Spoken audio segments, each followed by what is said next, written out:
Thank you for joining us this afternoon here on Live Impact News on WCNC Plus. I'm Nick Sturdivant. I promised I would be back. Carlene is also back. How are you doing, Carlene? Hi, I'm good, Nick. How are you? It's been a busy day. It's been a busy day. A lot happening. Yeah. A lot that y'all don't see at home, but it's been a lot happening. It's a week of Christmas. I'm checking my emails, making sure packages come on time, trying not to stress. No stress. I mean, I'm not gonna stress, but you know, things are gonna get here when they get here. I'm you not want stressing things about to- that. you want things to I'm not get- stressing about things I can't control. yeah, you're right. I'd say that, and then I'm checking my email, man. I'm still checking on Yeah, it. yeah. I'm not trying to stress it, but I still keep an eye on it. I try to say I don't want to give gift cards every year, but it looks like I might have to give a Sometimes gift it's the easy card. way out. Yeah, I Sometimes it's the understand. easiest thing. I understand. I love them anyway. I love them being my family. I love them. They'll get here at some point.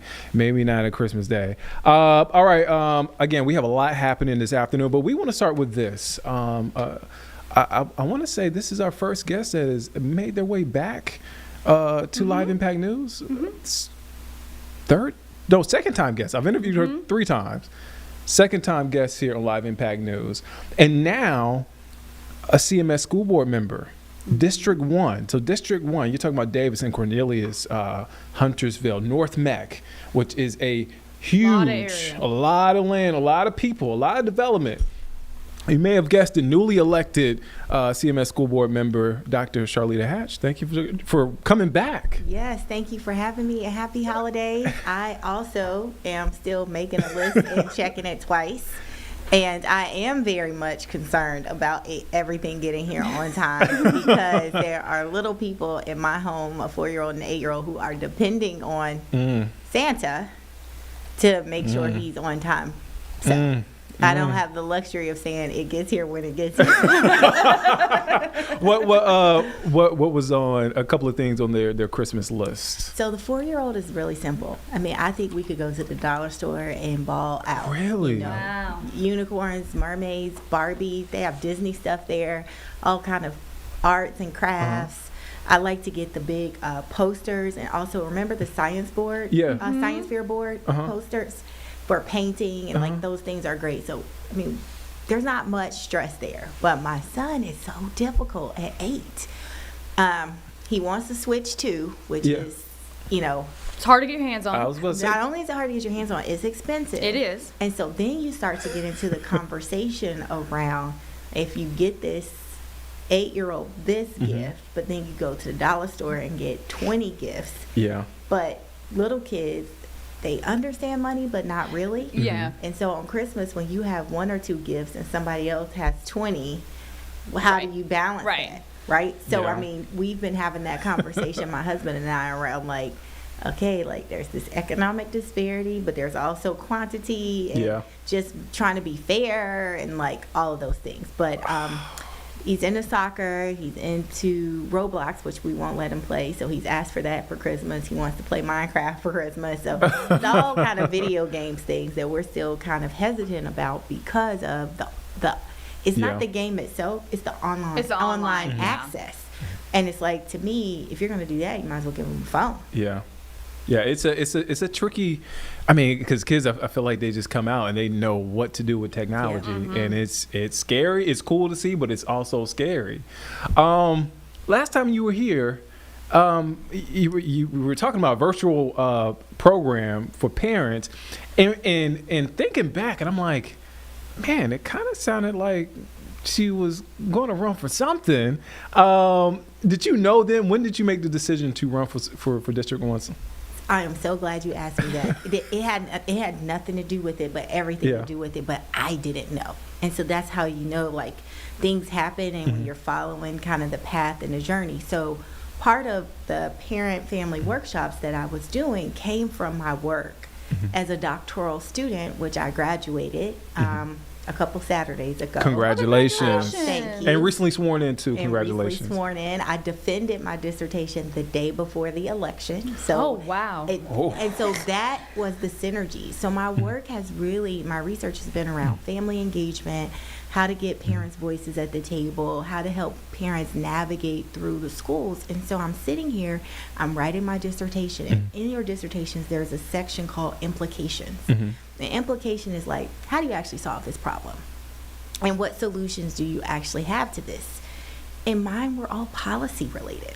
So I'm writing these policy related implications. And then I'm seeing just the landscape changing around the country as you think about the state of public education, the dismantling or the discussions around the Department of Education. What does that mean? Who is it going to impact the most?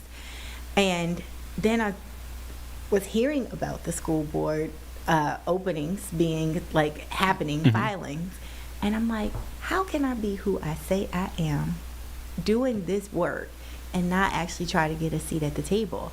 And so I talked to my husband probably the week of the 4th of July. I'm like really contemplating whether we're going to do this. And then the following week, we went to go file. How do you balance that? Mom, career woman, wife. How do you balance all of that? That's a lot of work, because I'm like, man, if you are running for city council, school board, I don't think people realize how much work that goes in, how much time that goes into it. How do you balance all of that? And I know you just got You just got here. school on top of that. Yeah. And the first thing that I always tell, especially for people who are like listening, looking, and trying to figure it out, I'm like, I don't subscribe to balance. So I subscribe to what I call work-life integration. And really, today I may be the best mom ever, and I might not be given 100% at work. And the next day I'm giving it all to work, and maybe I'm just seeing my kids before they get in bed. But I've decided to assess myself and my impact to say, at the end of the week, have I shown up in the spaces that are important in the way I want in totality? And so instead of putting that weight and that burden of trying to have balance every day, it really is just trying to say, like, you can't do it all at the same time, but can you do what you're doing well over time? The other secret weapon I have is my mom. So my mom Shout out is to your here. mama. Shout out to my mom. She is hands-on, all in. She's not one of those grandparents that's like, I've raised my kids, I don't want to have nothing to do with your kids. And I think the difference is, too, when it's your mom, they also care about you. So she's like, I want you to go as far as you can in school. I want to help you as long as I can. If I have to wash clothes, which she does, if I have to pack lunch, which she does, like, I got your back. So I also don't want people to think it is all me. So I have a great husband and also a very hands-on mom. What District 1, and this is a full circle moment for you, because you graduated, you grew up here in Charlotte, you graduated from the CMS district. What are the challenges facing District 1? That's a big area. Growing, you talking about Huntersville again, Cornelius, Davidson, a lot of these areas. North Charlotte, yeah. is a part of it too. And so I loved saying this and reflecting on this. My parents are CMS graduates, so my mom and dad went to West Charlotte and West Meck respectively. I met my husband in the 10th grade advanced, which is Julius Chambers. My brother went there. My brother-in-law went there. My sister graduated from Philip O'Berry, and now we have a 3rd grader in CMS. So wow. There is, I think that is, when you think about how many people are moving to the district, the county overall, 157 people moving every day. I actually think it's really good to have someone who is a product of the system in such a generational way. That's a first-generation college student that knows the impact CMS can have, because I know about Hampton University, where I went, because of my guidance counselors. Like, they exposed me to the possibilities, and I think every student deserves that. And when I think about District 1 and the diversity there, I think that's the number one challenge.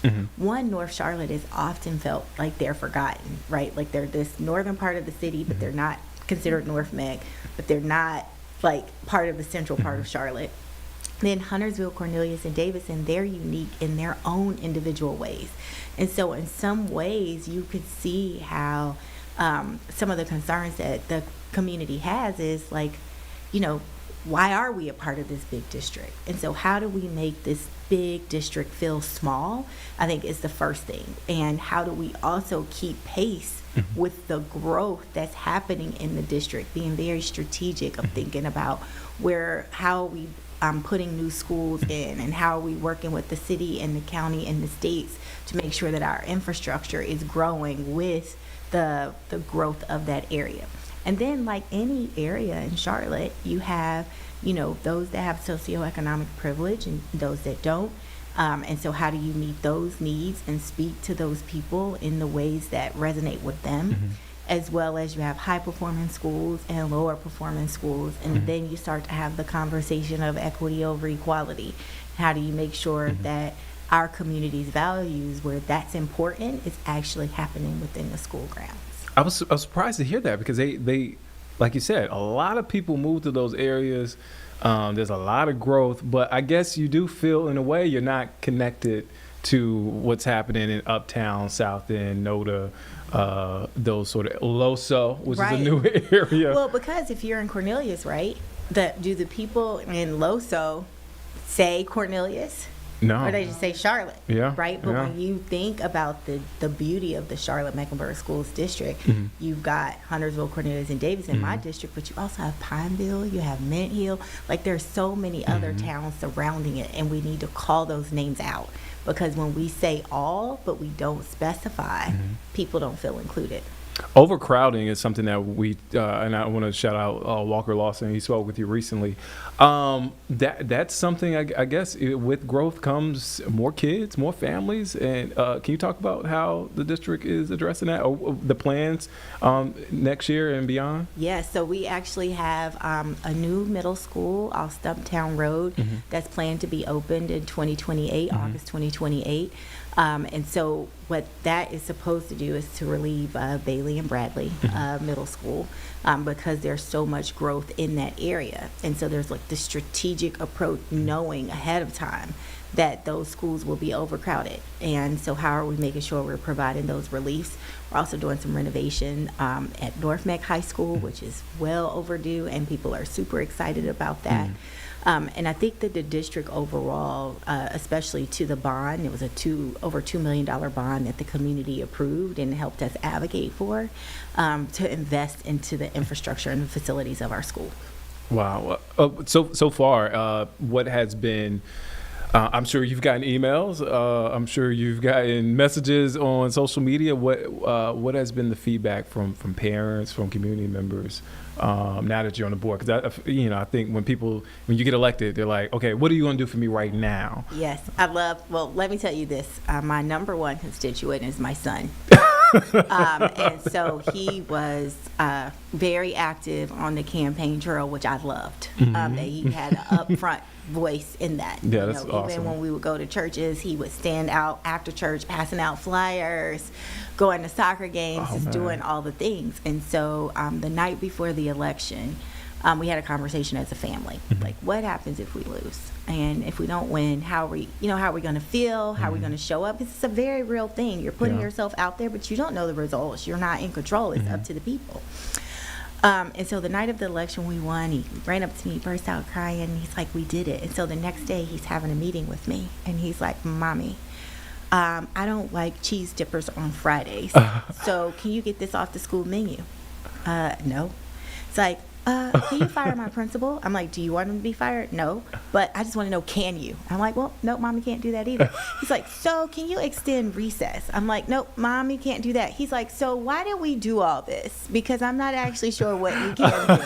So just so you all know, like, I actually have a critic and my biggest constituent in my home that's trying to figure it out. So now we go to the community. And I think the biggest aha moment that I've had through my onboarding and training within the district, and then speaking to parents, is that people actually don't really understand what the school board does and can do, right? And so our kind of mantra is student outcomes don't change until adult behaviors change. And so the board is focused on student outcomes and achievement. So we care about the little people. And the superintendent is charged with caring for the adults and making sure that the adults are doing what they're supposed to do so that students can learn. So when you think about some of the concerns that people have, my bus is late, I don't like my school's location, or I have a concern around school lunch. Those aren't actually policy governing, making things that the school board itself has control over. We have a pathway to help get it passed over to the right piece, right person, but we can't just snap our finger and make it happen. And it's a vote, right? And so no one individual board member can do any one thing. You actually have to have 5 people at a minimum agree that this policy needs to be changed. And so I think that's been the biggest aha for me that I would want the community to know. It's not that we don't want to do it, but if we don't stay in our lane and do our job as a governance perspective, then we're actually getting in the way. And we know that when you don't stay in your roles and responsibilities, who's impacted the most? The kids. And our job is to make sure the kids aren't impacted. That is interesting. Yeah, I never thought about that. Yeah, people, I think, we have an idea of what the job function is, but we don't really know what actually. Until you get in it. Yeah. I mean, that's how, and you have the views, right, of what you're seeing on the media, what you're reading, but until you get into the seat and understand what your limitations are. And of course you could overstep, but overstepping definitely would have downstream impacts, just like in any job, right? Yeah. And the downstream impacts, I believe, from a board member is it impacts the kids. And I will never do anything that's gonna put harm into children. And so I will stay in the governing body lane, which also means, son, I cannot get cheese dippers off the cafeteria menu. I was about to say, I like cheese dippers. They were pretty good. But do you like school lunch cheese dippers or? Those are the ones, they were not When's the bad. last time you had a school lunch cheese dip? Exactly. It's been a long time.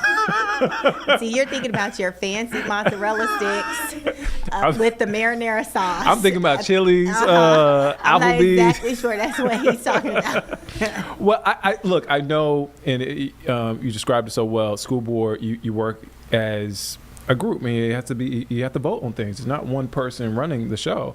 But personally, is there something that you would like to get accomplished in 2026?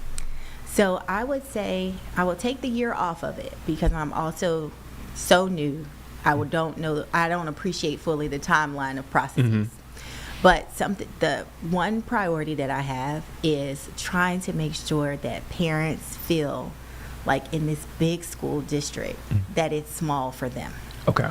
And that means that they know how to navigate and advocate for their child. They know the pathways to do that. They know that they could come to me as a board member, and even if I can't magically do it, that I know a pathway to help them. I think that is so important as we think about kind of that parent-teacher partnership and what does it look like for the whole child to learn, and parents needing to be a partner with our teachers, but sometimes people don't know the way to do that, or they don't feel welcome to do that. They don't know how all the resources that are available. So my real big focus is on family and community engagement and making it more accessible. The second thing is really leaning into artificial intelligence. Yeah. And how do we not only think about how it impacts the way students learn and how teachers teach, but also just how the organization runs overall. I think people don't often talk about the district being the third largest employer in the county with over 19,000 employees. Wow. And so that is going to transform how that organization runs. And CMS is on a great pilot journey right now with 30 schools, and I love the crawl, walk, run approach. But I think I would be able to also kind of lean into some of those policy-making decisions through my expertise, through my day job, running the artificial intelligence strategy for our city. I remember you mentioned at our last interview over the summertime. Dr. Charlita Hatch, thank you for stopping by again. We want you to come back because, again, important information happening within our school district that we need to know. Some stuff that we, transparently, we don't know. And we need we need somebody to tell us. We got to demystify it. Yeah. So thank you for coming in. Happy holidays. Merry Christmas. Merry Christmas. Happy New Year. All the things. Let's take a quick break. We'll be back here in just 2 minutes here on Live Impact News on WCNC Plus.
Welcome back here on Live Impact News on WCNT Plus. I'm Nick Sturdivant. Chilly today, Carlene, but it's chilly. Up from here though. It's going up from here. We could be spending Christmas in t-shirts. Up from here. All the way up. Up from here. All the way up. All the way up. Oh. I was trying not to look at the monitor, but yeah, it's because you're going to be in South Carolina, right? Mm-hmm. I'm going to be in South Carolina. Mm-hmm. And it's going to be warm. T-shirt weather, maybe thin long sleeve. Maybe thin long sleeve. Let's check now with our full forecast right now. Happy Monday, everyone. I'm meteorologist Brittany Van Voorhees with WCNC Charlotte. Today is probably the only day, no matter where you are across the Carolinas, that it actually feels like Christmas week and December. So hopefully you're able to get out and enjoy, especially if you like cooler weather. At least it looks beautiful here from Blowing Rock. You can see all of the decorations out and about. It especially looks gorgeous after sunset. So if you haven't checked out Blowing Rock, a great time to spend some of the holiday season. Now this morning, Blowing Rock was a lot cooler than even it's expected to be tonight, although 32 is still cold since it's near freezing. But after tomorrow morning, we're looking at a pretty significant warm up over the next few days. And it all has to do with really warm southwesterly wind that's really going to be dominating with this strong ridge of high pressure over the next few days. Now, before that gets here, again, we are still going to be on the cooler side Tuesday morning. There is a brief potential for a shower, especially up in the mountains, but it doesn't look to be cool enough that would cause any snow potential. But it's not out of the question that 3,500 feet and above couldn't see an isolated flurry overnight. Again, cloudy sky conditions is going to keep temperatures a little bit warmer than where we were this morning, but 32 for the mountains to me is still cold. And of course, we're going to be right around 40 there in Charlotte. Could again result in a stray shower up in the mountains, especially, and maybe even a bit of patchy drizzle for the Charlotte area. But that is the only bit of moisture we're going to get, not just today, tomorrow, but over the next few days. Here's your hour-by-hour forecast for Monday. We're looking at mid-50s, lots of sunshine. Our normal high this time of year is 54. My current forecast is 56. So we're right exactly where we should be. But again, we're only going up from here. So here's tonight, again, freezing in the mountains near 40 in Charlotte. This morning we were closer to 30, so about a 10-degree temperature warm up. But if you want warm temps, you're not going to have to look far over the 7-day forecast because we got a lot of them in store over the next few. So here's your Carolina Christmas forecast. This is the latest update, and what you should notice, especially if you're watching the forecast this weekend, is both the low temperatures and the high temperatures are substantially above average. 48, 72, your high and low for Christmas Eve, 51 and 74 on Christmas Day. These numbers are close to 20 degrees above average. Our average for December 25th is 33 and 53. So that low, closer to our average high. So there's a ton of warmth to be reckoned with, especially if you're going to be out and about. So if you can try to get out and enjoy it, again, everything has a positive and a negative most of the time when it comes to the forecast. On the one hand, I think it's nice that it's warm personally since we had such a cold start to the month. On the other, I know for many who like the cold, it doesn't feel like Christmas. But really, I think what we can all agree on is we still need rain. So that maybe isn't the best thing to be dry over the next 7 to 10 days. As we look at your long-range forecast outlook, we are starting to trend a little bit closer to normal by the end of that 7 to 10 day forecast. So right now it's all about the warmth, but eventually we are going to trend back to where we should be as we get closer to the beginning of January.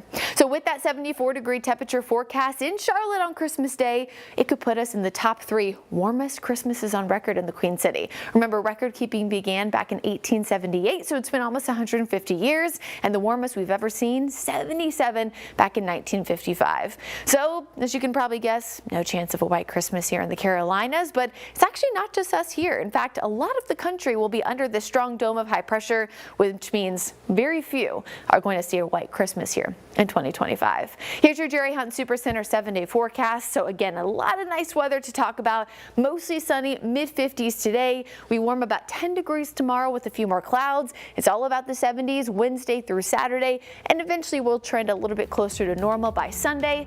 Last home game for the Panthers, high right around 69 degrees. Try to get out and enjoy the warmth and the nice weather if you can, folks, because we know it won't last forever. Happy holidays and have a great rest of your week.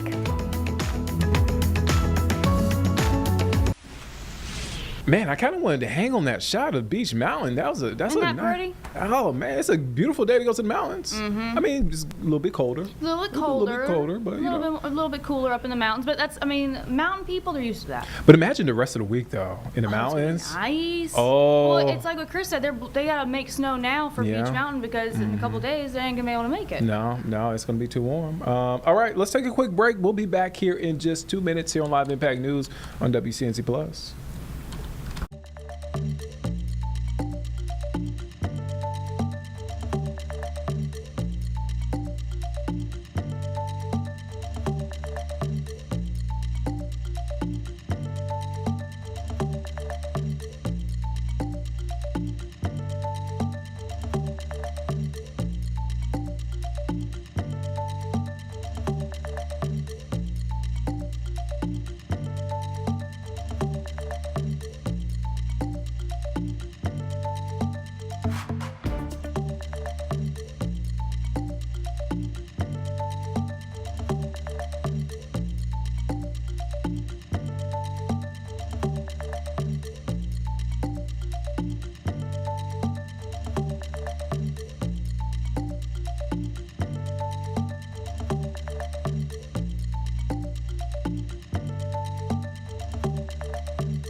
Welcome back here on Live Impact News on WCNC Plus. I'm Nick Sturdivant. So we want to get to an interview with Charlotte City Council member, represents District 1, Dante Anderson. So she spoke with our Julie Kay this morning. You know, a big concern, a big topic here in Charlotte has been public safety, crime. Something that city leaders have talked about, county leaders, a conversation, honestly, that has been national. So again, Julie Kay spoke with Dante Anderson, Charlotte City Council member, represents District 1. Let's take you there now. So I want to start with the big news of the new safety committee. Of course, this being separated from the housing committee. First of all, as the chair of this committee, what does that mean to you, and what do you think those priorities will look like? Yeah, you know, this is a big move, and I'm really glad that the mayor did this. As you mentioned, safety was with the housing committee, but wasn't really getting as much airtime as it needed. And given everything that's gone on in our community over the past year, and the fact that we are just growing tremendously, we want to make sure that crime does not grow at the same rate and clip as our population here. And so I am happy to chair this committee. We're going to focus on safety from a multifaceted perspective. So many believe that safety equates to law enforcement, and law enforcement plays a big role. I've met with our new chief of police. I met with our fire chief, our emergency management deputy chief, as well as the head of medic here. So I've already met with them over the last week or so. But we know what's going on in the community and what we're seeing across the nation. Mental health plays a huge role in a lot of the occurrences of crime, and we need to make sure that we can address that. We also know that our juveniles here are repeat offenders across the board as it relates to property crime and other various types of crime. So we need to lean into juvenile diversion as well. So this committee will be laser focused on ensuring that public safety is paramount in the city. I'm really glad you brought up kids, in particular teens. That was actually my next question. Over the weekend, we had a double homicide involving teenagers, which is so sad to hear about in general. But how do you go about preventing youth crime? What do those conversations look like with the new police chief or within council? Yes, I think the new police chief, based on my conversations with her, she is right on top of it and she understands that this is a pressing issue. We have to be honest about the current state here, and our young people do not know how to mitigate their disagreements. They don't know how to disagree and be okay with that. So many arguments and so many situations get escalated with guns, and guns are not the solution. And so, number one, we need to lean into our young people and make sure that they understand the various alternatives to violence, to make sure that they can solve their problems and their disagreements in a peaceful way. The other piece of it is, there are other cities that have been successful in addressing this issue. I think of Baltimore in particular, with what the mayor has done up there, and I know the mayor of Baltimore. I know what's been going on in Chicago as well, and Mayor Johnson and Mayor Brandon in Baltimore. We need to look at what they're doing and the programs that they're doing, specifically in Baltimore, programs directly targeted to young people, specifically young males, and leaning into that population and making sure that they know that they have opportunity out here. And I think that's the most important thing. There was a quote from the mayor of Detroit years ago, and he said, "Nothing stops a bullet like a good job." Right? So if we have jobs and opportunity and programs for our young people, they're going to be excited about that. And hopefully we'll be able to put the guns down and focus on how can they advance their lives. I think that really speaks to how multifaceted the issue of safety and security is. I'm curious. All right, so that was that interview with Dante Anderson, Charlotte City Council member, District 1. Again, Julie Kay did that interview just moments ago. We're going to get back to that, but we want to get to this. A woman accused in the death of a 6-year-old child appeared before a judge this morning. 61-year-old Susan Robinson is facing several child abuse-related charges, and we are learning some disturbing details in this case and the conditions that child lived in. Let's get now to Jesse Pierre, who was in court this morning. Jesse, again, some disturbing details coming from this case. What else did you learn? So, yeah, Susan Robinson did have her first formal hearing where she heard her formal charges against her. And the prosecution really spoke about how this 6-year-old child, a little girl, lived in filth, how she endured abuse for about 1.5 years before she died. Robinson is facing several counts of misdemeanor child abuse as well as intentional child abuse resulting in serious injury. Now, police responded to the home last week on Tuesday morning because the child was not breathing. The child was taken to the hospital, but unfortunately was pronounced dead. The prosecution said that, and this is also in the court records, that the 6-year-old child lived in a home that was filled with human and animal feces, that there were rats all over the place. There's roaches all over the home. The child had bruises, burns, broken bones, and rashes from being sitting in soiled diapers for long periods of times. She was very small for a 6-year-old and only weighed 27 pounds, according to the court records. And it also said that she was forced to live in a dog crate in the home. There were also 2 other adults that lived in the home, Tanya McKnight, who's listed as the girl's guardian, and another woman was also listed to live in the home, and there's a warrant for both of their arrest. There was also 4 other children in the home. It's not clear, their conditions at this time, but the prosecutor also says that Robinson was communicating with McKnight after the child's death, in kind of saying that she knew she was in trouble because they were texting messages saying that we're going to need to clean the house. And there was a photo exchange showing the 6-year-old girl wrapped up or taped up in the home. The court records also say that Robinson witnessed the 6-year-old being punished for several things, including stealing food. So it's just a lot of very disturbing things. There was also no central heat in the home, and we actually just got to the area. It's an East Charlotte home, and I mean, there's so much stuff just outside of the home, and you can just tell that these are not good conditions here. And so during court, the defense attorney did ask or request that there would at least be a bond set. The judge did deny that, and so as of right now, Robinson does not have any contact with anyone under 18, any of the kids in the home that were in the home, and any co-defendants in the case. Now, we do know the one adult, they said, is, they're searching for her and they're trying to get the guardian. They're trying to make sure that she gets arrested. The second one is actually in the hospital and was in an accident following all of these charges and so forth. So I'm assuming she would be arrested as soon as she recovers and is out of the hospital.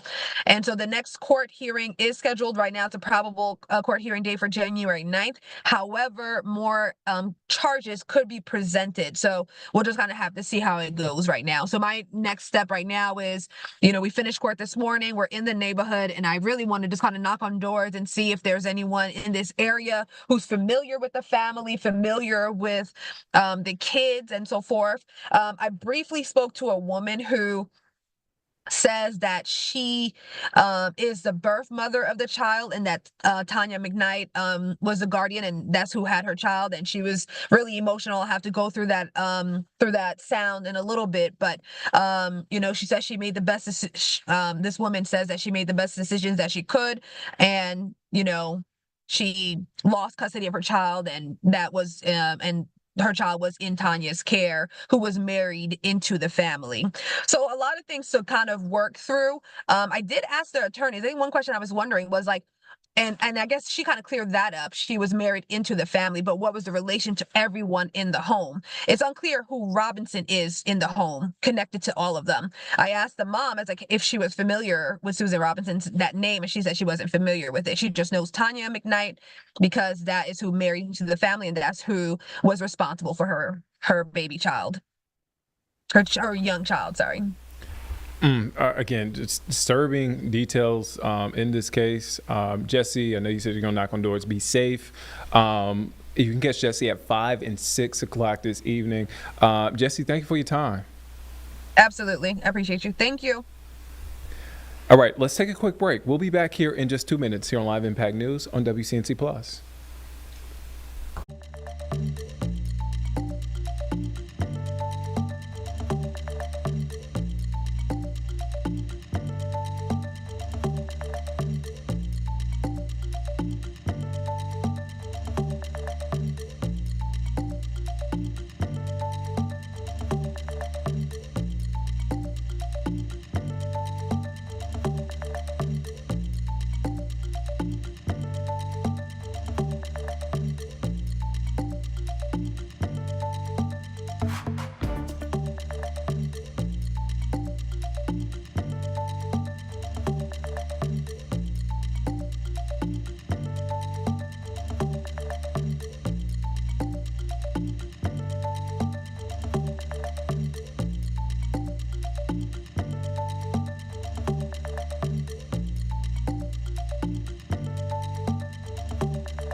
Welcome back here on Live Impact News on WCNC Plus. I'm Nick Sturdivant. All right, we played a little bit before we got the Jesse, but we want to get back now to that interview with Charlotte City Council member Dante Anderson. She spoke one-on-one with Julie Kay. Let's take a listen in.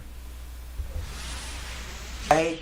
So if we have jobs and opportunity and programs for our young people, they're going to be excited about that. And hopefully we'll be able to put the guns down and focus on how can they advance their lives. I think that really speaks to how multifaceted the issue of safety and security is. I'm curious when this conversation started about separating this committee and making it its own thing. I know the second stabbing on the light rail was an instance that got a lot of public attention, but was this already a conversation prior to that? Yes, it was. And, the mayor was deliberating on doing this. And I'm really glad that she did.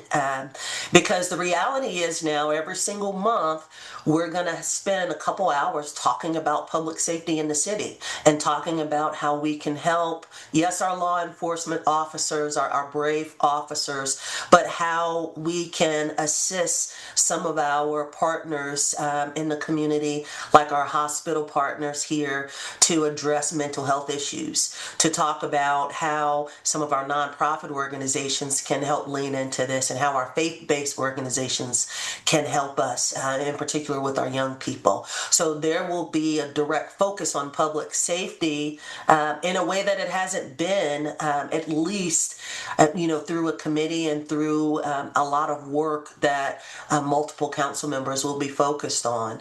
And the other aspect of it, if you look at the city's budget, the lion's share of our budget goes towards public safety. Yes, we invest in a variety of different things to enhance the city, but the vast majority of the budget is for public safety. So we need to speak to it. We need to shine a light upon it and focus on it in that way. 60% of the budget is for public safety. It's like you know exactly what I'm going to ask about next and start to get it up first. On that note, I know that you guys are going to have your retreat in Asheville soon. You'll discuss all these, these topics, these priorities, what the budget might look like. Of course, public safety already being the biggest piece of it. I know that this might be a tight budget year for any city across the nation. Has that already been a discussion of how are we going to, increase public safety with a budget that's going to be a little bit tighter? Yes, and our staff, we have an incredible staff. They're already thinking about that and working through that to prepare for the retreat. So there will be some really robust discussions about that during our strategy retreat. But the first things first, public safety is a top priority for the city, right along with housing, right along with jobs and economic development, and transportation. Public safety is right there. We're clear on that. I hope our residents see that. And then we have to think about how do we invest in public safety through a variety of different ways. I mentioned 60% of the budget is already focused on public safety. But with all of the annexation going on around the city and the population growth, we know that we don't have enough firehouses to address our population growth. The chief, our new chief of police, she's doing a fantastic job of leaning into recruitment, but we know that's an area of focus. We have to attract good officers to come and be a part of our Charlotte-Mecklenburg Police Department. So there's a variety of different things that we are going to have to invest in. From an environmental perspective as well, if you think about some areas uptown for Operation Safe Season, we've done a lot of really great things to light up College and to light up other areas, but there's still some dark areas, especially as you leave uptown traveling south towards South End. So we need to make sure that we're investing in lighting and that we're partnering with Duke Energy so that the environment uptown and in other parts of the city really connote the fact that we are a safe city. And we also know that when people come uptown, whether it's from residents who live here or they're here for an event traveling from the outside of the city's area, we know it's kind of like a first date when people visit. You know, they're visiting Charlotte, and everywhere you go to the uptown, you go to the downtown area to check them out and see what's going on. We want to make sure that everyone knows that our uptown is safe, that our officers are there, but we're investing there. We have ambassadors there, and people can go uptown and have a good time. And I think that'll be the focus here for Operation Safe Season. And then we'll start to ripple that out in other parts of the city. We'll get it right in one specific area, and then we'll start to replicate that. So I'm really looking forward to the work here, and very, very happy to chair this committee. I think we're going to do some great things as we move into 2026. Last thing I can think of off the top of my head is, of course, safety on public transit is a big piece of this conversation. At the same time, the MPTA is officially formed and they've had their first meeting. What does that ideal relationship between MPTA and council look like for you? Because I know that's going to be kind of something that evolves probably over time.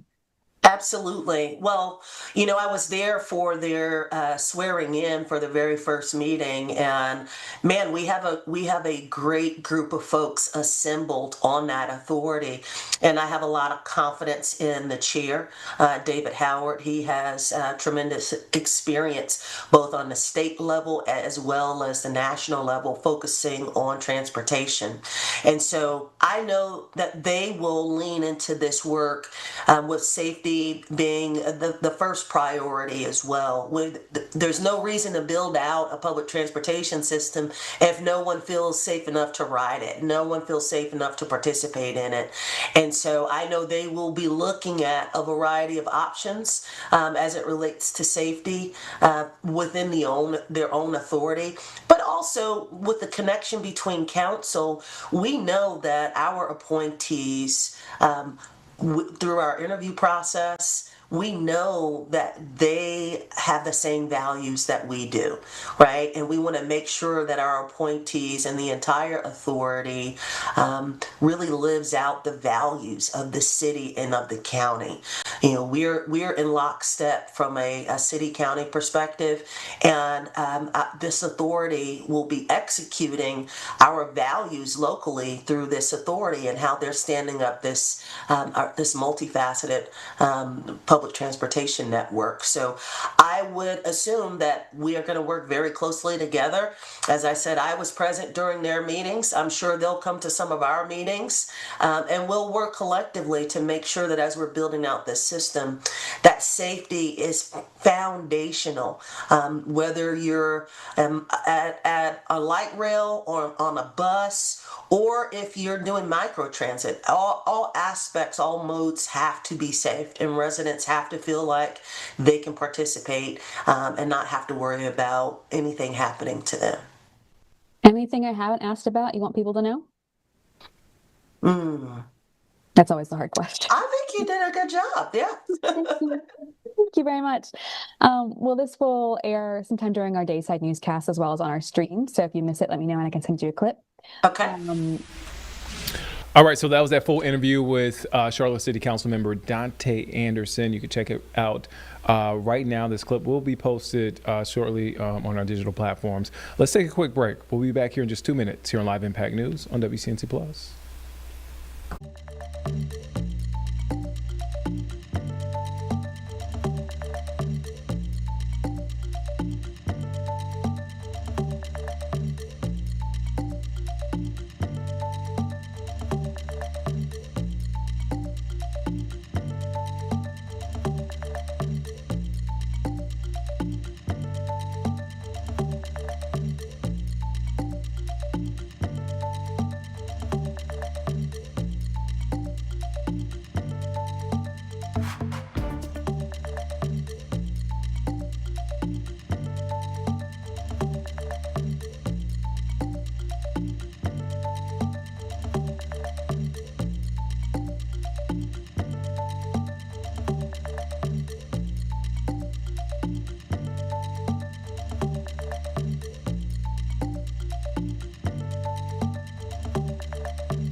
Welcome back here on Live Impact News on WCNC Plus. I'm Nick Sturdivant. We want to go now to New York City, where New York Mayor-elect Zohran Mamdani is speaking right now. That shot might be a little frozen, but again, he is speaking right now. We're still trying to figure out what the nature of this press conference is as we work to get this shot. But again, here he is. Let's take you there now. Andrew? I have an off-topic Okay, question. we're on topic questions. Yeah. Hi, Sam Moore, the mayor. Could you just say a little more about these legal authorities? I know it's been reported that Congress is working on this in the transition as well. What these potential legal avenues are that you feel like have been underutilized or collecting data?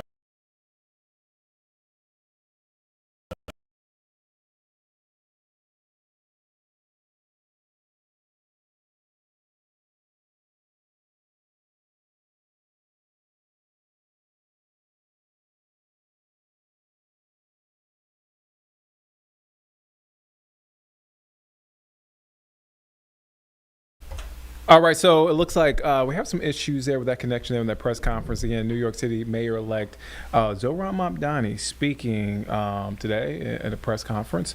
All right, let's switch topics. Let's come back here home. Let's talk Carolina Panthers. Big win for the Carolina Panthers on yesterday afternoon. 1 o'clock game, an exciting game, a lot at stake for this game. And we came out victorious. It is Victory Monday. Jeb is back. Who is back? That's what makes it a real Victory Monday. Did you get a chance to watch the game? I did. I watched on the plane. Luckily, Okay. the plane that I was on had the broadcast. I got to see a Okay. lot of the big moments. Okay. Big T-Mac guy. Okay, yeah. Arizona dude. Yeah. California dude, I believe. Yeah, Southern California. Yeah. Bryce also.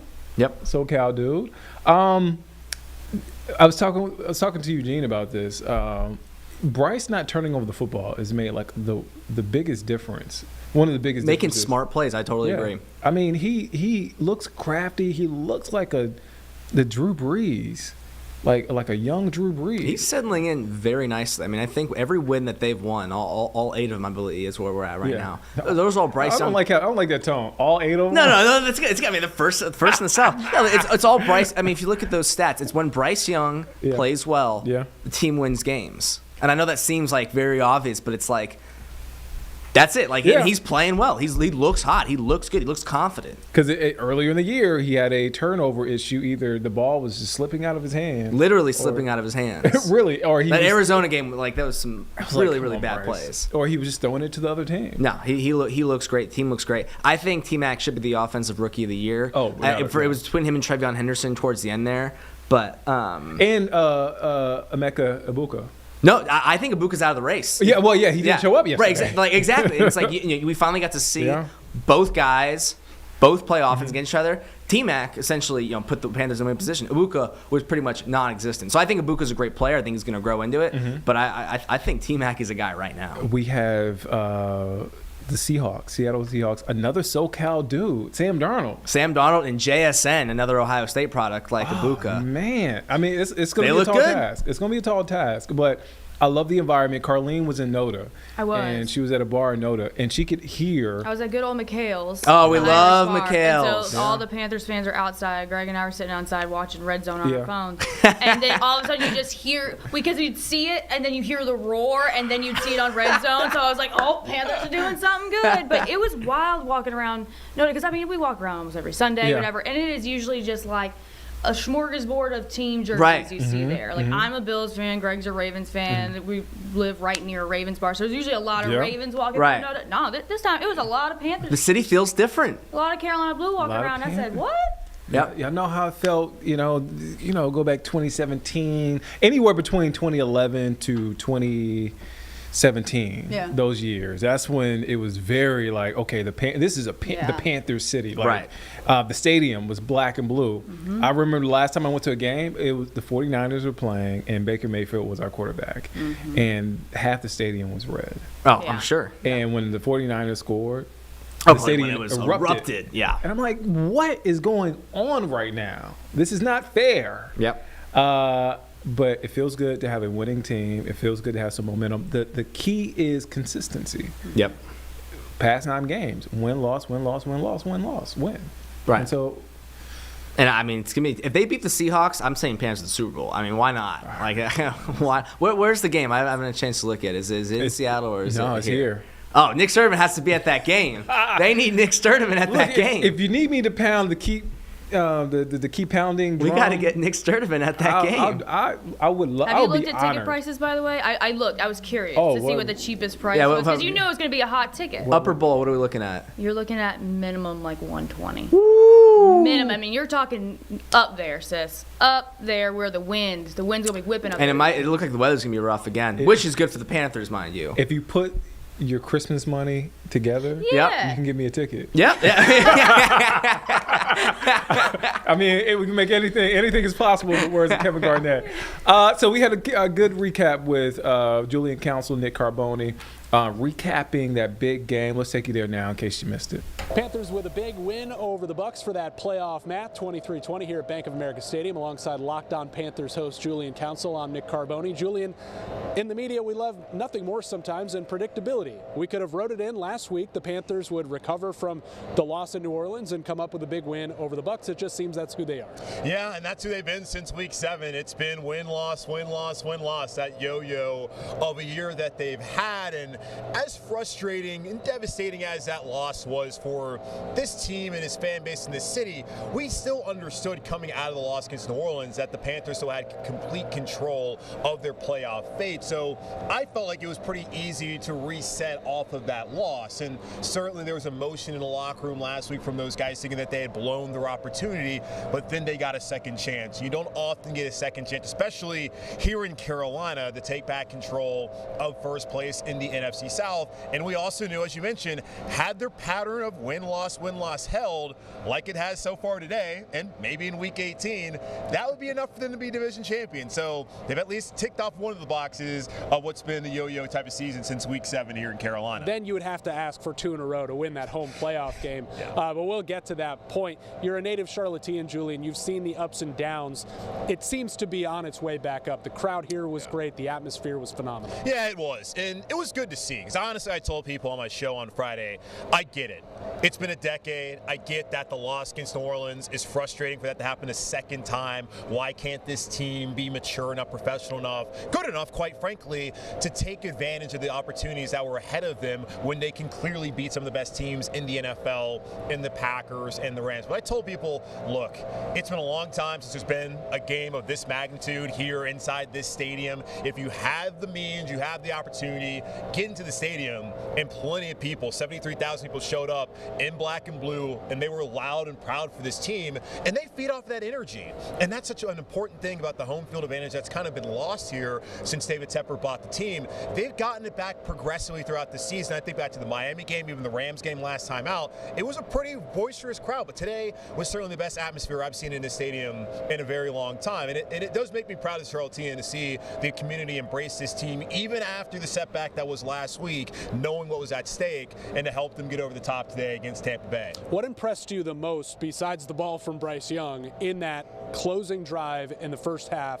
to get it to McMillan with 7 seconds to go, take the lead back before the Bucs got the ball to start the third quarter, but all of that, the collective drive, what did you like about that? Honestly, the aggressiveness. We have seen time and time this season, Dave Canales really not seem to be that aggressive at the end of the half when he even had 3 timeouts like he had today. So I love the clock management. I love the play calling, the aggressiveness, and trying to take a shot in that situation where maybe early on in the year, they just hand it off or just throw it quick to the sideline, try to pick up some more yardage. So I love just the play calling, the aggressiveness, and of course just Bryce Young's poise as he was able to get out of the pocket on one of those plays and find Jalen Coker. That was his first target and first reception of the day.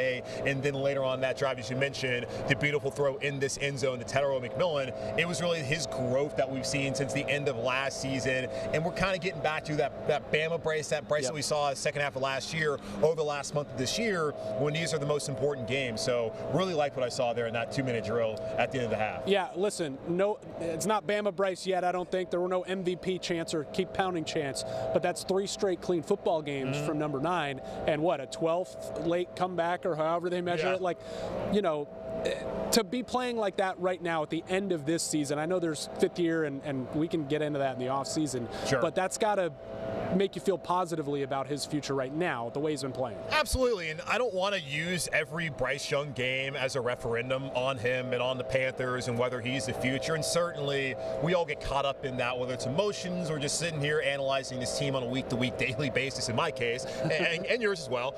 But still, we knew we were going to find out a lot about Bryce and this Panthers team in the final stretch of this season, and he has really leveled up his play and met the expectations. You got to last week, I don't put that loss on Bryce Young against New Orleans. I thought he went out there, took care of the football, and did his job. I felt the same way today, where you saw some of those plays. He was able to use his legs, who I think have been big in these last couple of weeks. I think he's been really good, honestly. And it is, of course, trending probably to the direction where I think we're already there anyways. He's going to be the quarterback next year in Carolina, but that they maybe are going to want to make that financial investment in him with the fifth-year option. But I think that he's played at the level that you would want a former number 1 overall pick to play at. And there was 2 of them out there today, and one of them, who has been in the playoffs before, certainly did not play like that today in Baker Mayfield. While Bryce, who has really not been in this situation in his career, here he is, and he's playing really well the last couple of weeks. So I think he's been outstanding for them. Julian, the clearest path now for the Panthers to make the playoffs is to beat the Bucs again Week 18 at their place. The quickest path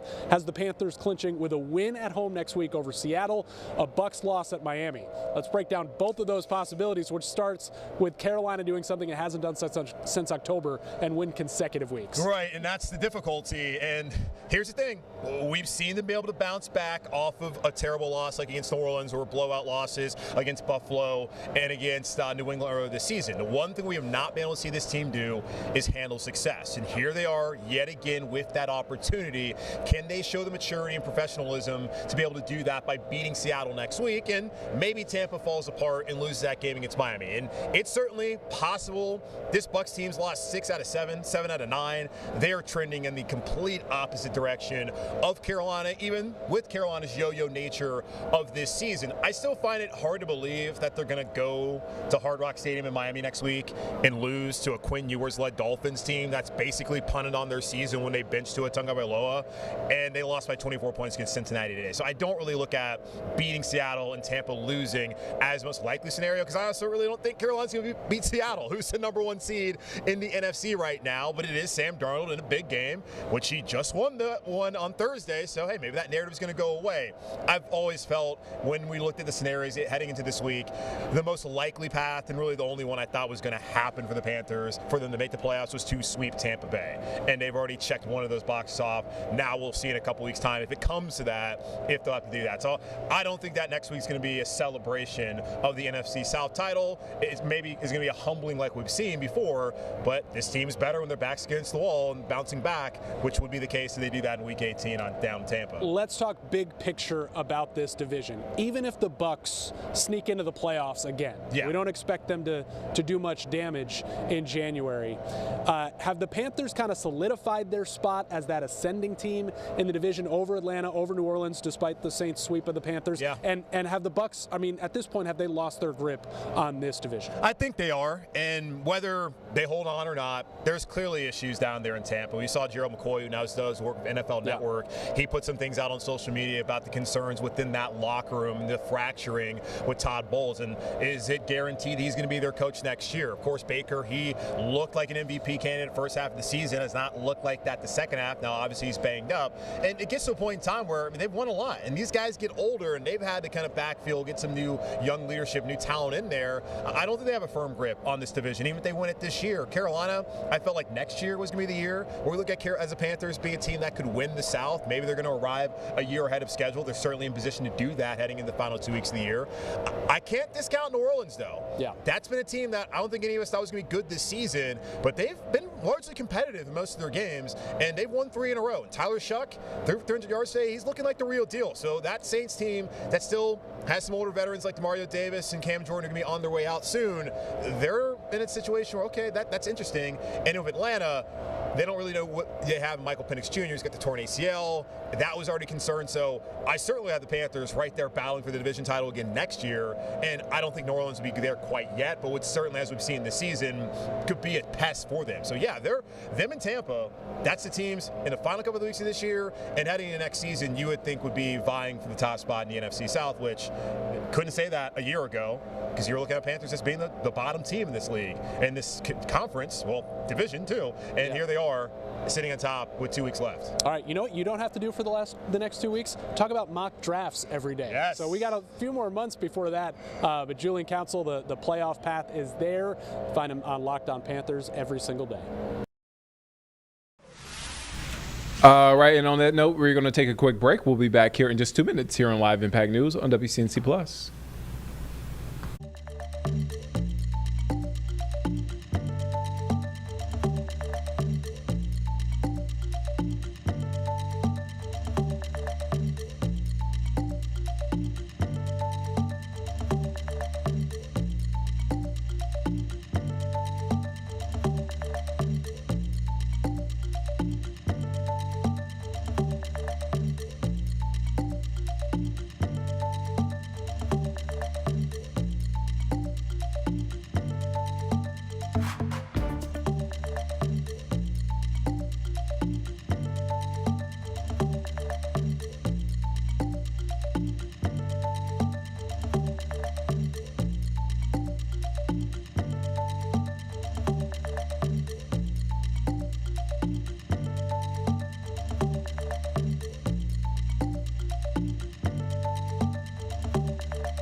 Welcome back here on Live Impact News on WCNC Plus. I'm Nick Sturdivant. We want to go now to Nashville, Tennessee, where the opening of the last section of 2nd Avenue that was destroyed in 2020 Christmas Day, in a 2020 Christmas Day bombing.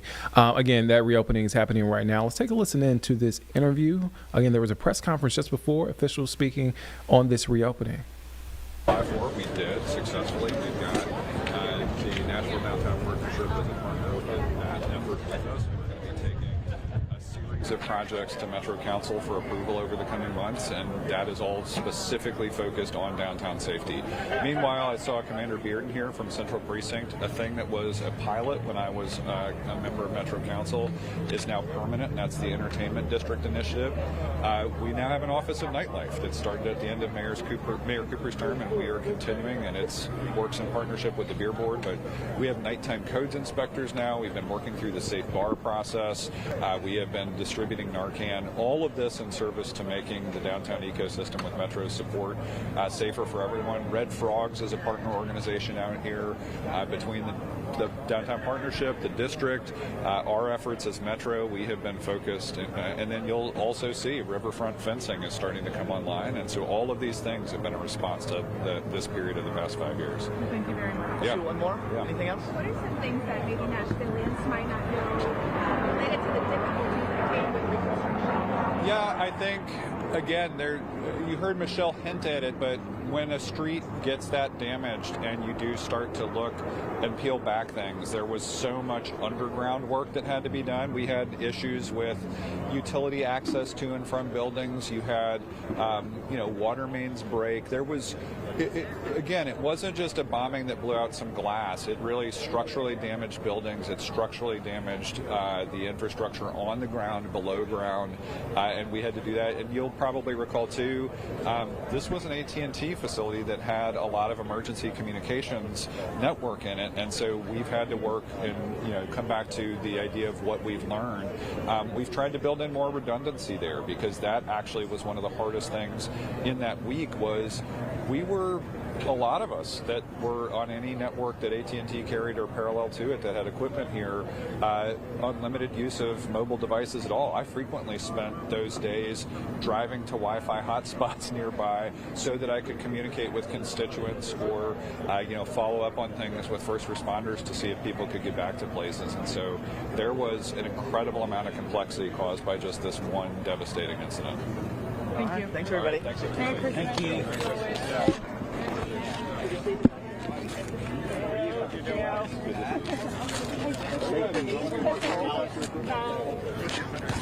Yeah, I'd love to.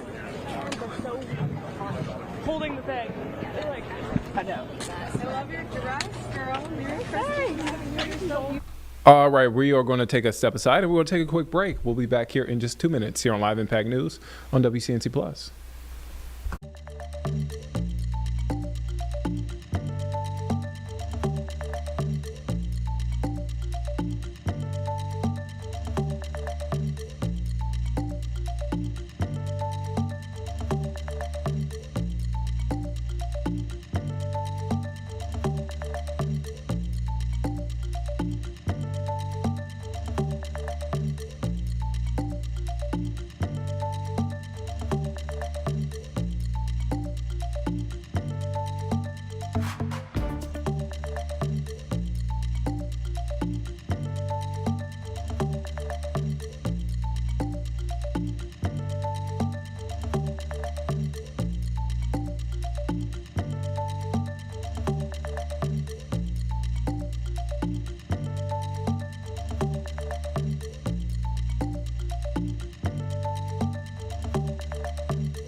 Welcome back here on Live Impact News on WCNC Plus. I'm Nick Sturdivant. Chilly day outside today, but it's up from here. It's going to be a warm week, a warmer Christmas day. Let's check in with our full forecast with Brittany Van Voorhees. Happy Monday, everyone. I'm meteorologist Brittany Van Voorhees with WCNC Charlotte. Today is probably the only day, no matter where you are across the Carolinas, that it actually feels like Christmas week and December. So hopefully you're able to get out and enjoy, especially if you like cooler weather. At least it looks beautiful here from Blowing Rock. You can see all of the decorations out and about. It especially looks gorgeous after sunset. So if you haven't checked out Blowing Rock, a great time to spend some of the holiday season. Now this morning, Blowing Rock was a lot cooler than even it's expected to be tonight, although 32 is still cold. cold since it's near freezing. But after tomorrow morning, we're looking at a pretty significant warm up over the next few days. And it all has to do with really warm southwesterly wind that's really going to be dominating with this strong ridge of high pressure over the next few days. Now, before that gets here, again, we are still going to be on the cooler side Tuesday morning. There is a brief potential for a shower, especially up in the mountains, but it doesn't look to be cool enough that that would cause any snow potential. But it's not out of the question that 3,500 feet and above couldn't see an isolated flurry overnight. Again, cloudy sky conditions is going to keep temperatures a little bit warmer than where we were this morning, but 32 for the mountains to me is still cold. And of course, we're going to be right around 40 there in Charlotte. Could again result in a stray shower up in the mountains especially, and maybe even a bit of patchy drizzle for the Charlotte area. But that is the only bit of moisture we're going to get, not just today, tomorrow, but over the next few days. Here's your hour-by-hour forecast for Monday. We're looking at mid-50s, lots of sunshine. Our normal high this time of year is 54. My current forecast is 56. So we're right exactly where we should be. But again, we're only going up from here. So here's tonight, again, freezing in the mountains near 40 in Charlotte. This morning we were closer to 30, so about a 10-degree temperature warm up. But if you want warm temps, you're not going to have to look far over the 7-day forecast because we got a lot of them in store over the next few.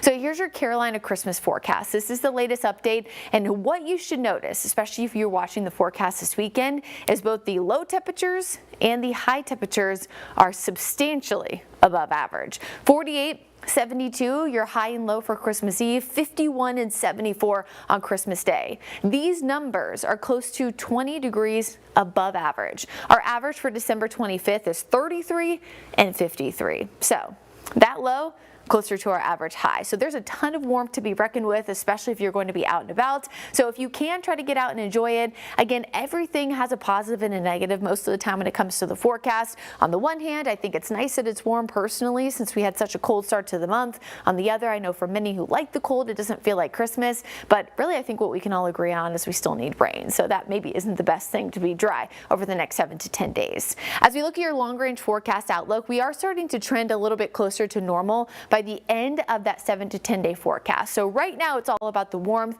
but eventually we are going to trend back to where we should be as we get closer to the beginning of January.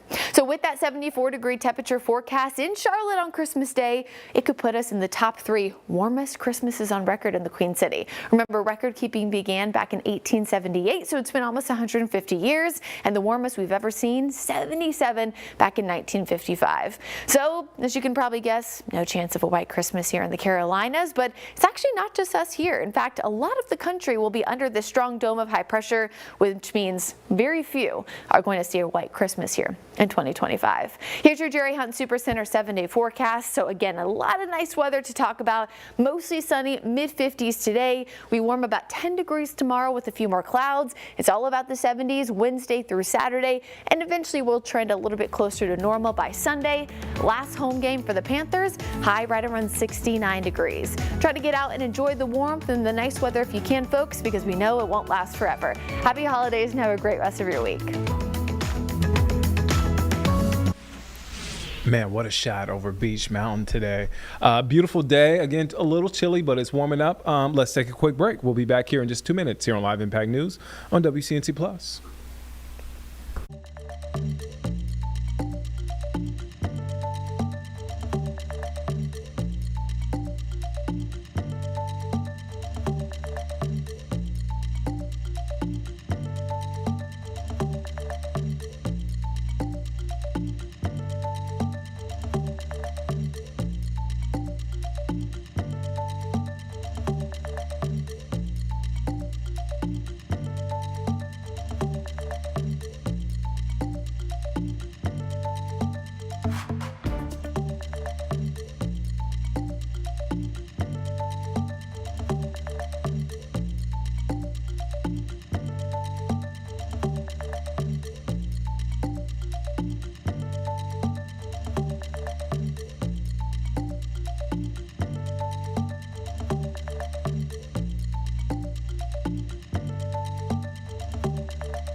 Welcome back here on Live Impact News on WCNC Plus. I'm Nick Sturdivant. We are following up on a homicide in South Charlotte.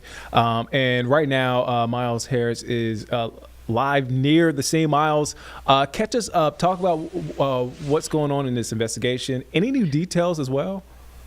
Yeah, so Nick, we actually have two homicides that CMPD and the investigators that have been able to connect is saying that these are both actually connected into the same shooting incident. So just to kind of a backlog a little bit. So this is an incident that happened over the weekend, early Saturday morning around 3:30 in the morning. CMPD was called to do a welfare check on somebody that looked like they had been shot off of East Woodlawn Avenue. So they had found one of the victims there.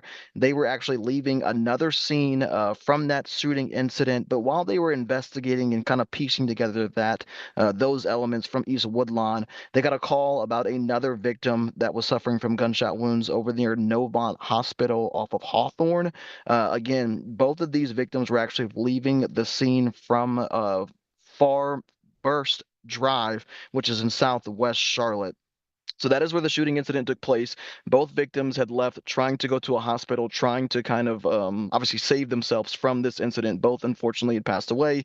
The big concern with this incident is that both of these victims were teenagers. One of them was 16 and one of them were 18 years old. And so we did reach out to CMPD today to try to learn more when it comes to the investigation, really how they were able to kind of piece everything into knowing that it was from the same shooting incident, and also where they stand when it comes to a suspect, a search. There has not been an arrest, or at least the announcement of arrest made up to this point.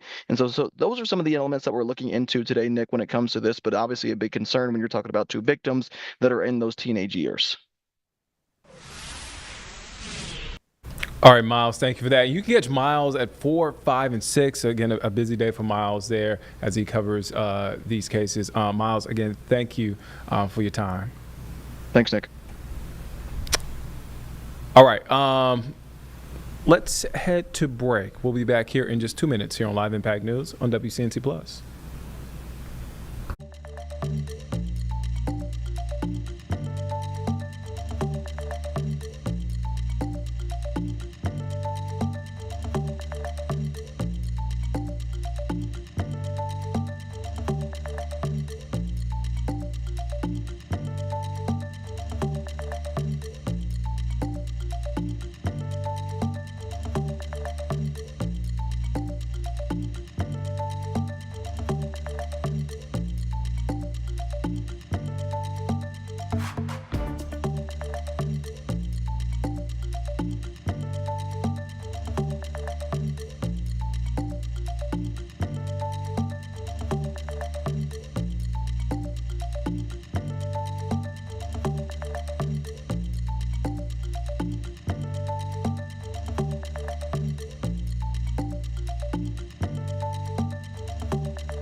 Welcome back here on Live Impact News on WCNC Plus. I'm Nick Sturdivant. We are continuing to follow that tragic story out of Statesville. Plane crash that killed 7 people, including NASCAR legend Greg Biffle, his wife Christina, and 2 of his children at Statesville Regional Airport. We got updates from federal officials with the NTSB over the weekend. New details, again, as we are still awaiting more details in this investigation. Let's take you now there in case you missed it. Good afternoon. My name is Michael Graham. I'm a board member with the National Transportation Safety Board. Joining me today is our investigator in charge, Dan Baker. At approximately 10:15 a.m. Eastern Standard Time yesterday morning, December 18, 2025, a Cessna Citation 550 airplane, registration number November 257 Bravo Whiskey, crashed while attempting to land on runway 28 at Statesville Regional Airport here in Statesville, North Carolina. There were 7 souls on board the airplane. Unfortunately, there were no survivors. Before I go on behalf of the NTSB, I want to express our most sincere condolences to the families and loved ones who lost their lives in this terrible tragedy. We know those on board were deeply rooted in this community, and we know it's especially tough on the families this time of year in this community, so you will be in our hearts and our thoughts and our prayers during this time.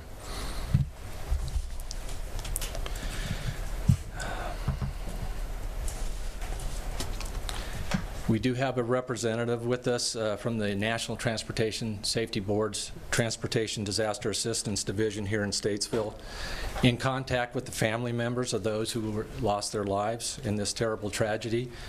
They will be providing them with resources they will need to get through this tough time, and also provide updates on our investigation. Accurate information regarding fatalities and injuries stemming from this accident will be provided by the local medical examiner. The NTSB GO team arrived last night, so today was our first day on scene, first full day. I want to briefly give you some background on who we are, our processes and procedures, followed by some factual information about the ongoing investigation, steps our team is taking here on the ground, and what you can expect from us in the coming days. The NTSB is an independent federal agency charged by Congress to investigate all civil aviation accidents and significant accidents in the other modes of transportation. Our mission is to determine the probable cause of the accidents, recommendations to prevent future tragedies like this from ever happening again. We do not assign blame or liability.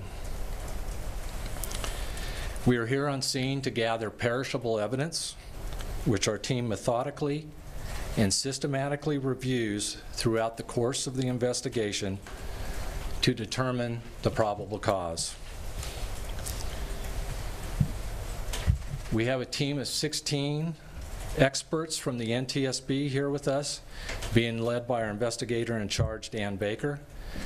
Dan is a senior accident investigator with more than 25 years experience at accident investigations, both at the NTSB and the Air Force.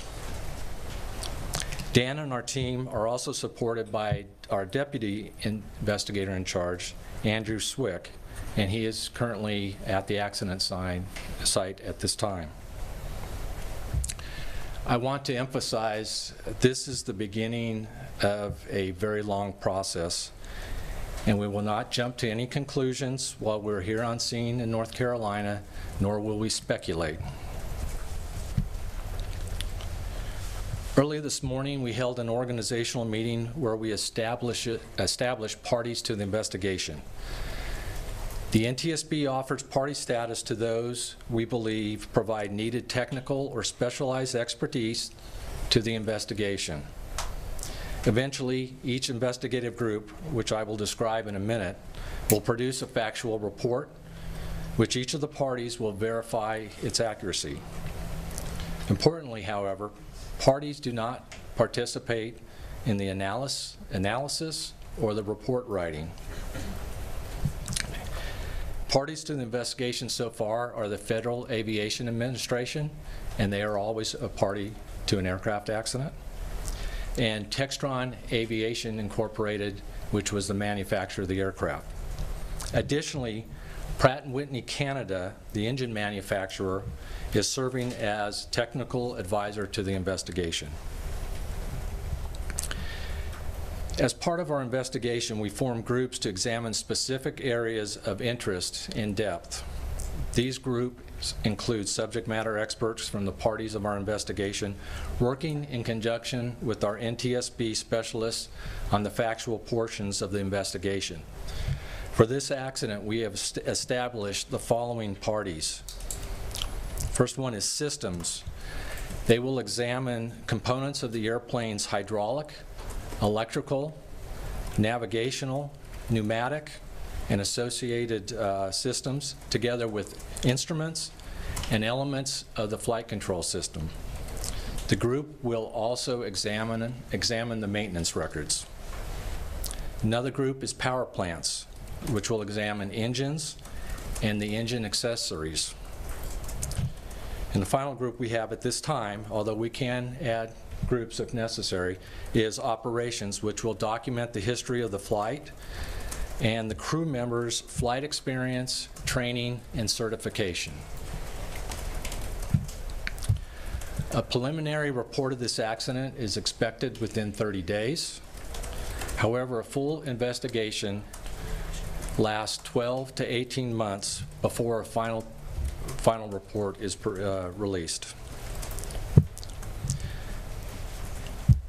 The information that we provide today is preliminary, and it's subject to change during the course of this investigation. I would now like to turn it over to our investigator in charge, Dan Baker, to share some factual information. Dan. Thank you, Member Graham.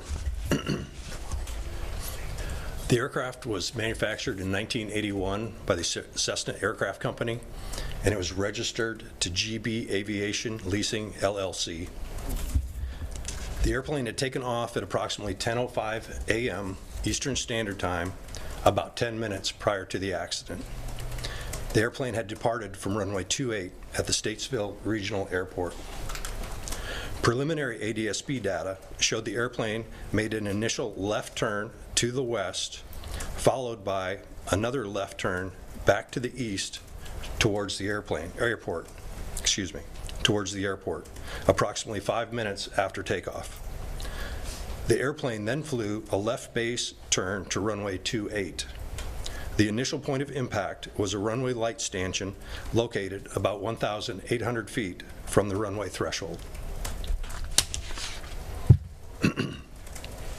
The airplane subsequently impacted trees, 2 other runway light stanchions, and the airport perimeter fence short of the runway threshold before coming to rest near the runway threshold.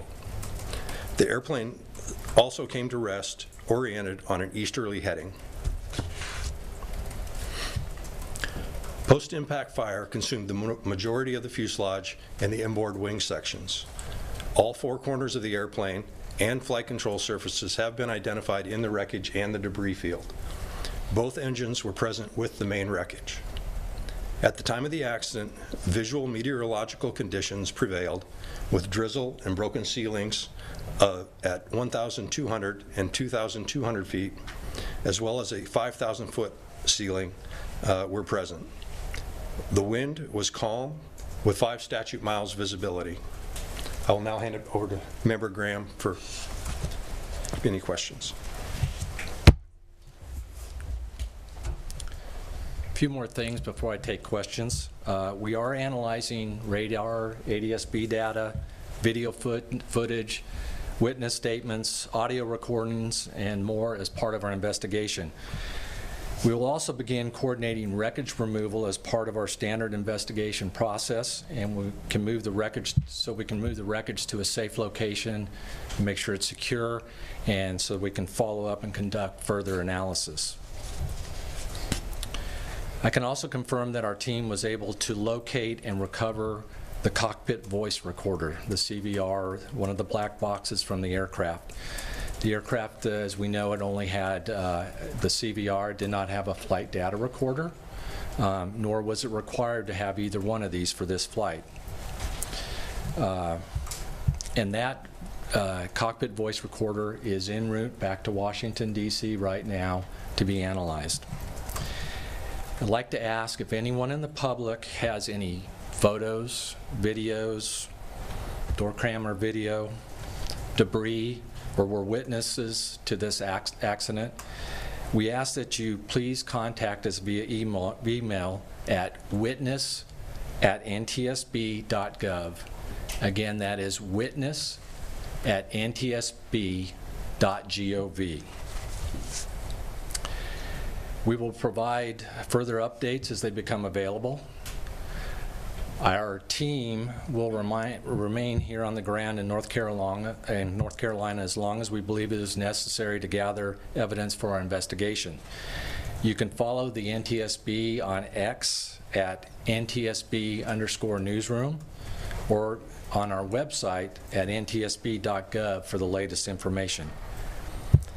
Finally, I would like to give a heartfelt thanks to the, in gratitude to the first responders who responded to this accident, as well as the medical examiner's office, the airport director, local and state law enforcement, and all those who have been assisting our investigation since before we arrived and as we arrived here on scene. I know they've been working very hard. We appreciate them securing the site for us and keeping it safe while we are here. And we appreciate all they have done. I will now take a few questions, but before I do, I would like to ask you to raise your hand. When I call on you, please state your name and your affiliation. Right here. Chris Benavides with CBS News. Just a couple of questions. Do we know who was piloting the aircraft? Chris's question is, do we know who was piloting the aircraft? At this time, we have been unable to verify who was flying the airplane. We do know 3 of the occupants did possess a pilot's license, but we have been unable to verify that at this time. But that is one of the things we're working on. And just a couple more questions. One follow-up, please. One follow-up, okay. Was there a Mayday call? The question was there a Mayday call? We are not aware that there was a Mayday call. Right here. Jordan Bianchi, The Athletic. The plane tried to return back to land. Do we know why that happened? Was it a mechanical issue or anything of that nature? The question is, we believe the plane was turning back to the airport immediately, maybe for some kind of issue. At this point, we are not aware if there was an actual issue or not. We are studying a lot of things. We are trying to get recordings from the various frequencies that the aircraft may have been on, and any other witness statements that may have heard anything on the common frequency. Right there. Gary Robertson, Associated Press. What can you tell us about any indications of any problems with the plane as it was going out and then coming back in? The question is, what can we tell you about if we know of anything of any issues or problems with the airplane as it was going out and that it returned to the airport? At this point, we haven't been able to verify anything. We've seen things in the media and stuff like that, but that's not verification. We're talking to witnesses and we're trying to look at or listen to recordings and whatever to see if there was any issue, but we haven't been able to verify anything at this point. Right there. Joe Marusak, Charlotte Observer. What was the duration of time from takeoff to the crash? The question is, what was the duration of time from takeoff to the crash? It was approximately 10 minutes. Right there. Chris Peterson, WXI TV. Have you had the opportunity to interview witnesses yet, and what kind of information have you been able to garner from those witnesses? The question is have we had an opportunity to interview any of the witnesses at this point, and what kind of information have we received? At this point, we are doing some interviews right now on site. We're looking for additional witnesses. That's why I've put that out during the briefing. But we don't have anything to share. It's much too early to talk about any of that, and that would be go into our analysis section. Let me come over here. Anybody over here? Jen Cardone, Queen City News. Was this C-550 Citation jet single pilot or 2 pilots approved or required? The question is, was the Citation 550 single pilot or 2 pilot approved? The answer is both. Okay. It depends. I believe that at this point there is a waiver that you can have to single pilot operate that aircraft, and many Many pilots of this type of aircraft fly this aircraft single pilot with the waiver, and it can also be flown with a crew. Stephanie Escobar, Spectrum News. Did the weather play any role in this accident? The question is, did the weather play any role in this accident? Well, the weather was visual flight rules, but there were low ceilings out there, and there was heavy drizzle at the time. So that is one of the three things that we really mainly look at. We look at the people operating the aircraft, we look at the aircraft itself, and then we look at the environment, and the weather is one of those we look at and will look at very closely. Let me come over here. Dave Verity with WSOC. Off the end of the runway, into that golf course area, that roadway right there, can you talk about some of the damage? I saw your guys out looking in that area today. Some of the things you found out there. Sure. The question is about what is some of the damage we've seen just short of the runway 28 that we were looking at today and continue to look at. As Dan had said, the first contact was with some of the approach lighting system. There were several approach lighting systems coming to that, lights coming to that runway that were hit by the aircraft.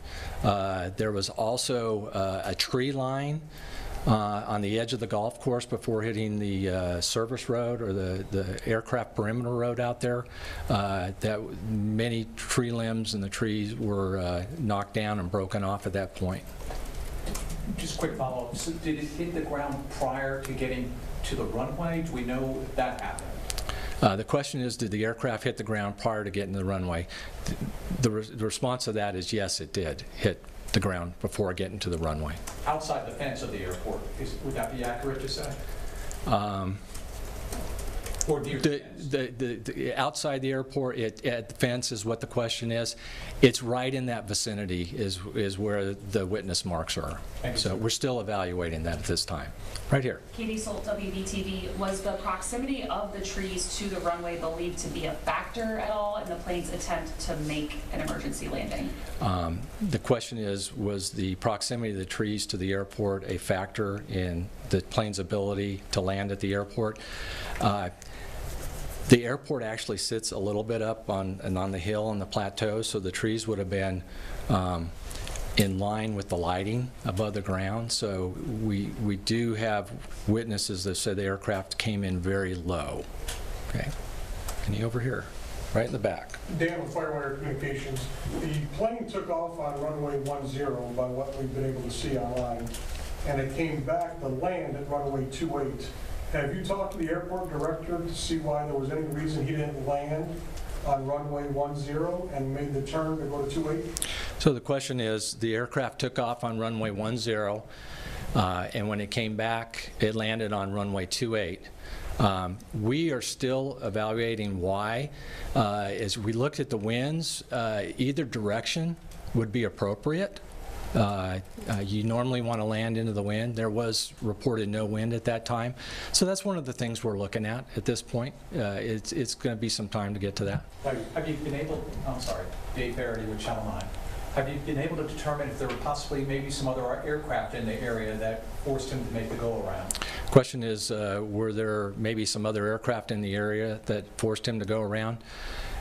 At this time, we're not aware of any, but we're looking at any radar, ADS-B data. I don't think we saw any initially on the ADS-B data out there that there were other aircraft.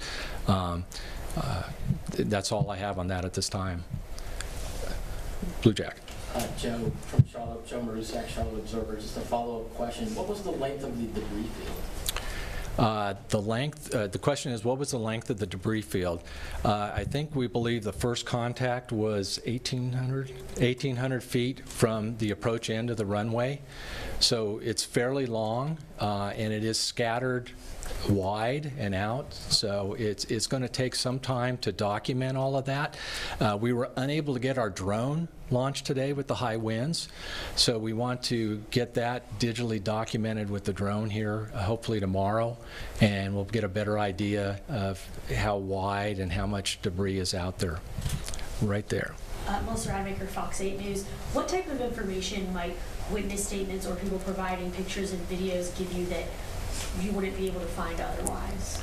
The question is, what kind of statements or evidence might witnesses or videos be able to provide us? Videos sometimes will tell us a lot, give us additional information about maybe where the aircraft first struck the trees or something like that. Additional video on approach would be really helpful to us to get an idea of how high or low that aircraft was. Witnesses sometimes with something they heard, something they saw, things like that. We've received a lot of things, but we have been unable to verify any of it at this point, and any of it as being credible. Right there. Gary Robertson with AP. There have been some media reports about one of the victims texting a family member saying, quote, "we're in trouble." Are you aware of that text, its veracity, and/or is it playing a role in your investigation? Question is, there may have been a report of somebody texting out from the aircraft that they were in trouble. At this time, we're not aware of that. If somebody is aware of a text or anything like that, please make us aware of it and let us know via email, and then we'll contact you. And same with the videos. If you have a video, contact us, and we'll give you a way to send it to us, because sometimes those videos don't always come across with a straight email. Right there. Sarah Johnson, Statesboro Record and Landmark. Do you have an ETA of when the airport will be able to reopen? Question is, do we have an ETA of when the airport will open? At this time, I can't tell you that. Like I said, we still are in the process of documenting the accident site, and it'll be at least through tomorrow at this point. Right here. Jordan Bianchi, Athletic. You said some witnesses had said the plane was coming in very low. What else have witnesses said about anything they may have seen? The question is, I made a mention of some witnesses talked about the aircraft being very low, and you're asking what have other witnesses said.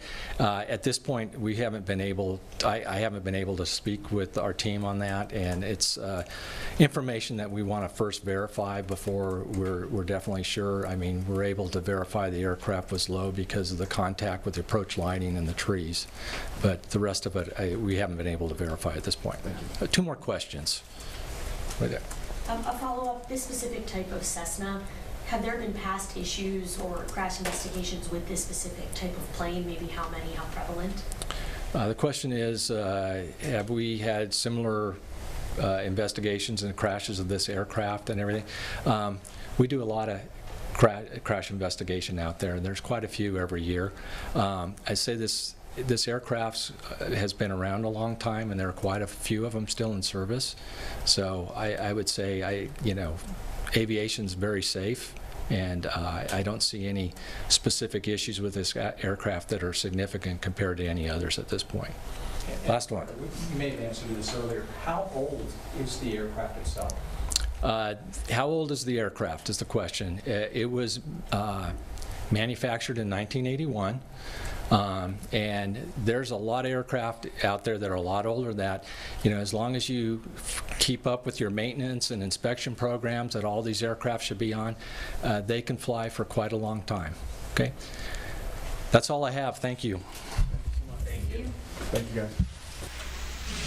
And as additional details come out regarding that plane crash Thursday, we will be sure to report that here on WCNC Plus, on our mobile app. Also, make sure you check WCNC Charlotte, but again, here on WCNC Plus, make sure you stick with us, especially here on Live Impact News, as we break the latest news, developing stories right here.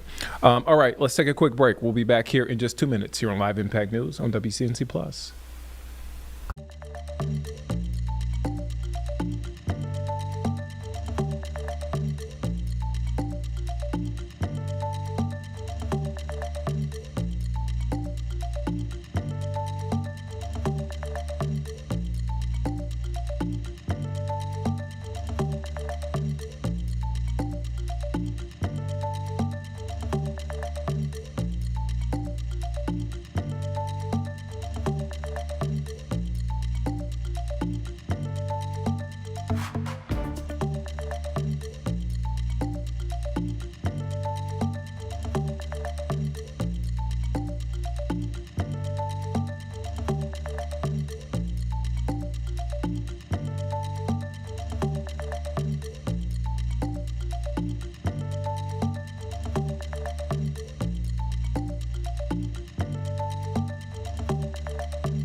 Welcome back here on Live Impact News on WCNC Plus. I'm Nick Sturdivant. We want to head now to Greenbelt, Maryland, where a hearing for Abrego Garcia happening today, as a judge will hear arguments on a motion for a temporary restraining order brought by Kilmar Abrego Garcia. There's a press conference happening outside of that courtroom. Let's take a listen to it. Has the end of detention, it's in his power, right? He can self-deport. But that's exactly what he's been trying to do for all this time, right? Is take Costa Rica up on its offer of refugee status, right? And so it was sort of bitterly ironic for the government. They say this in all their immigration cases, where an immigrant is challenging detention. They say, well, if you don't want to be detained, just deport yourself. But for them to say that in this case, where that's actually what he's trying to do, was quite bitterly ironic to read. And you explained he has two bracelets. Is that correct? Yeah, that's right. I mean, one from ICE and one from the U.S. Marshals. Given everything that the families did through the last 7 months, what, from your perspective, does it mean for him to be home for 12 days? Yeah, I mean, it has been a tremendous roller coaster of emotions from them, right? On Thursday morning, they get the order ordering his release on a same-day basis. That night, the immigration judge sort of gins up a new retroactive deportation order. He's given a piece of paper saying he's got to check in at the ICE office in Baltimore the following morning. He knows that he's going to be taken into arrest because, as the judge said, it's deja vu all over again. That's what they do in that office, is they arrest people. That's what they did to him last time he was in that office. Literally, as he's walking up the steps, he doesn't know to the building. He doesn't know whether he's going to come out or not. We get the order essentially as he's going into the building. He learns that he's going to be allowed to come back out again. But it's a temporary order. It only lasts through today's hearing. Doesn't know what, again, comes to this courthouse not knowing whether he's going to walk out the front or back door. The judge extends the order, but now only extends the order for a limited period of time. So it's it's just been one earthquake after another for this family. And of course, I'm sure they're incredibly gratified that they're going to be together for Christmas and New Year's. But the sword is still very much hanging over all their heads. Que ha sido realmente una montaña rusa de emociones para esta familia en la última semana y media. Reciben la noticia de que lo van a dejar libre el mismo día, pero esta misma tarde, mientras él está saliendo del centro de detención, le dan una orden de que se presente en la oficina de ICE la mañana siguiente para que lo arresten. Amanece aquel mañana, sale de la casa no sabiendo si va a volver a la casa. Mientras está subiendo las gradas para entrar al edificio de ICE, recibe una orden de esta corte que no lo pueden volver a arrestar. Pero la orden solo dura 2 semanas hasta la cita de hoy. Nuevamente llega aquí hoy a este edificio no sabiendo si va a salir por la puerta de enfrente o si lo van a sacar de la puerta de atrás. La jueza decide extender su orden de no arresto, pero nuevamente de manera temporaria. No sabemos cuándo va a fallar, pero probablemente va a ser un par de semanas no más. Entonces, seguramente la familia está muy agradecida, muy contentos de que pueden estar juntos durante esas Navidades y Año Nuevo, pero la espada todavía está encima de su cabeza, realmente. Simon, DOJ made mention during this hearing of this finding in 2019 that Mr. Abrego Garcia was a danger to the community. There's obviously been debate about that original finding. Can you respond first to the original finding and then the fact that DOJ brought it up here and the judge's response, briefly saying, that was 6 years ago and kind of poo-pooing? Yeah, the criminal court judge in Tennessee made a finding that Mr. Abrego Garcia is not a danger to the community, is not a flight risk. He did put him on very strict conditions of release, right? You're not going to see him, walking around in suburban PG counties on very strict conditions of release. The government keeps bringing up this notion that he's some kind of MS-13, leader. And it's just been how many courts that this case has now been in front of over the past year, and not one of them has found any evidence to support that. In any event, he's still under criminal indictment, right? There's a trial scheduled to begin in a month from today, right? And so his conditions are very restricted pending that trial. But You know, the notion that he needs to be taken back into detention for the safety of the community is one that the district court judge in Tennessee has already roundly rejected. Can you explain what your reaction would be to what was identified as the most likely basis for the government to seek detention again? It was in the weeds. Yeah, I mean, it's very in the weeds, but I just think the government is, at this point, almost sort of desperately flailing around for any statutory, you know, sort of their first statutory basis to detain him. Judge Sinas, about a week and a half ago, kind of took an axe to that, so they're now flailing around trying to find a separate, independent statutory basis for detention. I mean, it just goes to show, again, that they're just desperate to find any legal excuse, any legal hook to take him back into an ICE detention center, you know, which is, of course, completely unnecessary, given the facts of this case, given everything the government has found.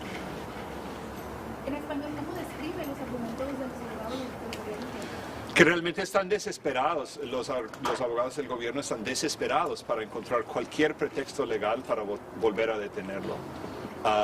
Realmente ellos son los que hicieron que este caso fuera de tal magnitud de lo que es. Nunca fue decisión del señor Abrego García de ser un caso nacional, de importancia nacional, la Corte Suprema, todo esto. Eso siempre ha sido decisión del gobierno. Entonces, por sus propias decisiones, por sus propias acciones, se sienten de pronto con la espalda contra la pared y están en este momento desesperados de encontrar cualquier pretexto legal para volver a detenerlo. Thank you. Sure. The basis that they're floating now is a pre-final proposal, right? Talking about the cases getting out of that. Would that expire automatically in 30 days? Yes, exactly. And you know, 10 of those 30 days have already run or something like that, right? So really, essentially, their best argument at this point, and that's giving them a lot of credit and taking for granted a lot of things that we don't agree with, but their best argument at this point would justify them taking him back into detention for 20 days and then releasing him again, right? And so, I mean, there's just no need for that. So you have to be released automatically? Well, I mean, nothing happens automatically. Like, they're not doing anything unless this court orders, but the basis for this court's release order would come right back into play on the 31st day, right? So, you know, January 13th, they'd have no legal justification whatsoever under the sun for continuing to detain him. They couldn't even hypothetically come up with one, was sort of the point that we were trying to make. I'll take one last question and we're going to get moving. If I can, just to grossly oversimplify what the judge has said the government has to do when they come back to court, what do they have to prove to her in order to get the TRO dissolved? The government, in order to get the TRO resolved, needs to state exactly what it is they intend to do with Mr. Abrego Garcia and what their basis or reasoning for that is. They can't keep going with this notion that, well, we might do this, we might do this, we might do this, and you should let us do it whatever we want, whenever we want. They have to actually come up with a very specific plan and then justify that plan. And that's what they've been ordered to do on Friday, is to specify exactly what they want to do and why it is they think they're allowed to do it.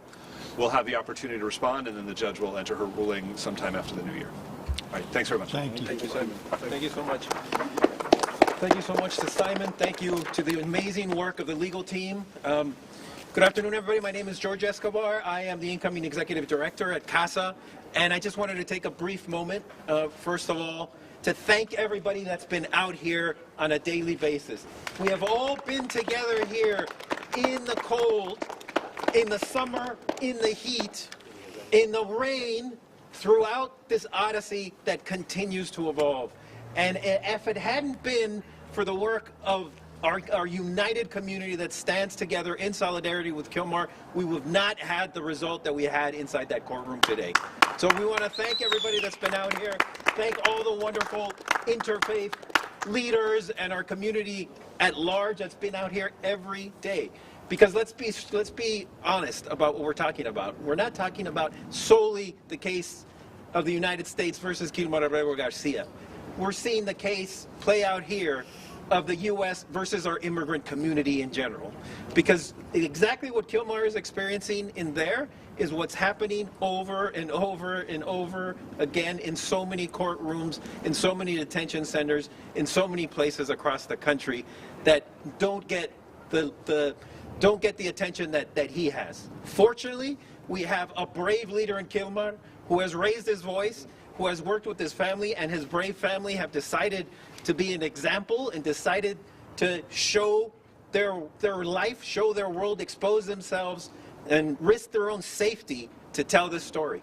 So we always have to remember that. We always have to respect that. And it is our obligation as a community and to us at CASA as an organization to stand here in solidarity with them. And we commit to staying with them and fighting through this until this is resolved and until justice is resolved. Is that right? Yes, we can. Yes, we can. Yes, we can. Yes, we can. Yes, we puede. Sí se puede. Sí se puede. Sí se puede. Sí se puede. We are fortunate that today the judge ultimately saw the injustice of this case and demanded that Kilmar has an opportunity to be with his family. And that is so important in these holidays, to understand that Kilmar now has an opportunity to hug his kids, be with his family, open presents, and be at least a father to his children for another at least precious few days. We heard from Simon that the battle is not over in the courtroom. The battle is not done out here. We will stand in solidarity with him. We will fight with him. And we are not going to give in until justice is provided, not only to Kilmar, to all our families. But thank you so much for being here with us. We look forward to seeing you. We heard we have another difficult case to move on, and we look forward to continuing battling for justice with our community here together. Sí se puede! Sí se puede! Sí se puede! Sí se puede! Sí se puede! Yes, we can! Yes, we can! And thank you all. Yes, we can! All right, let's take a step aside and let's go to break. We'll be back here in just 2 minutes here on Live Impact News on WCNC Plus.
Welcome back here on Live Impact News on WCNC Plus. I'm Nick Sturdivant. All right, let's get now to our forecast because it's chilly today, but it's going to be warm. A warm Christmas, too. Let's get to our full forecast with meteorologist Brittany Van Voorhees.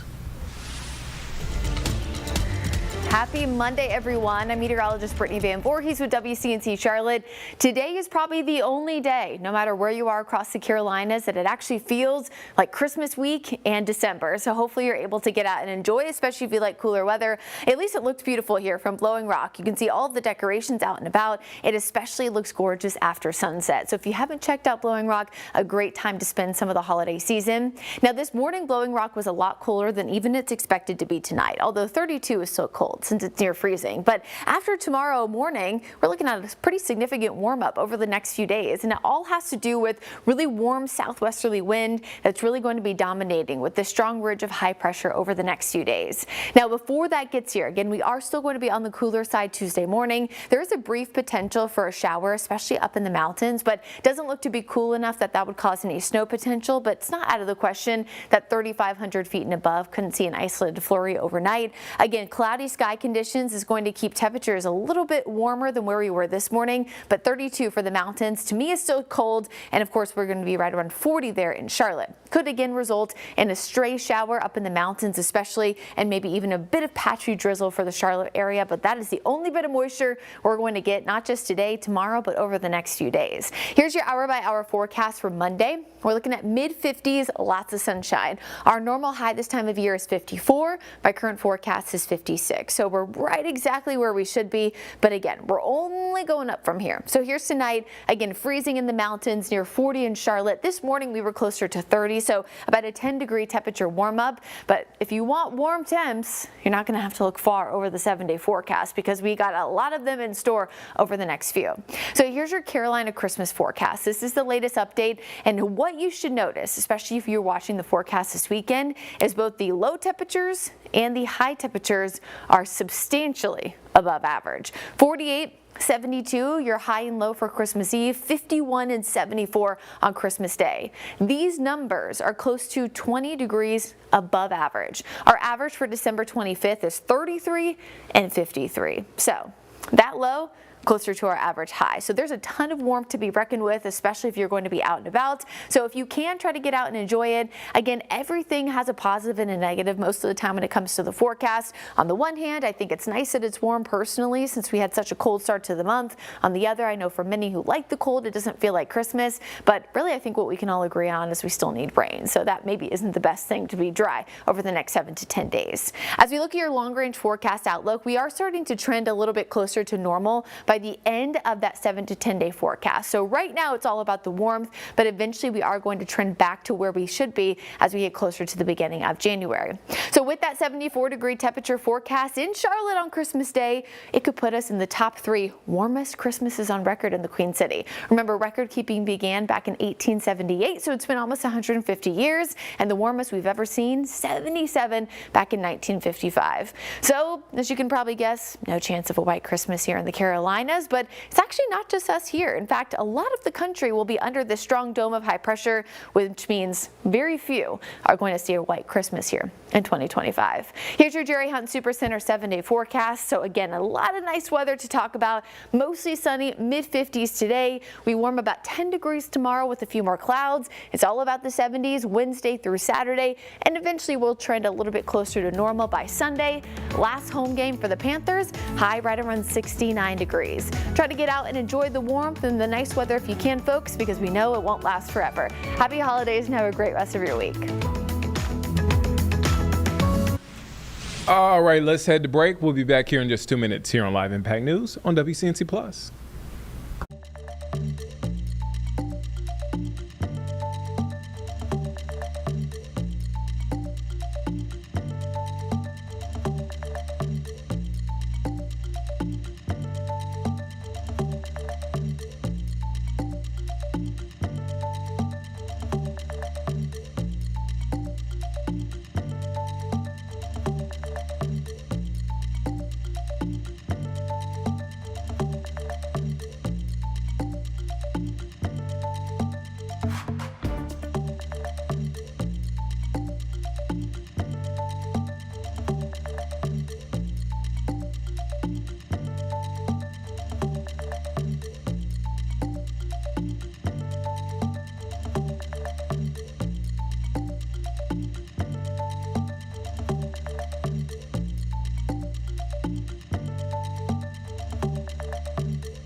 Welcome back here on Live Impact News on WCNC Plus. I'm Nick Sturdivant. So we spoke with Senator Ted Budd. Jane Monreal sat down with Senator Ted Budd to talk about health care concerns, U.S. defense policy, also the Lumbee tribe federal recognition, which was wrapped up in that defense bill. Let's take a look, listen now to that interview in case you missed it.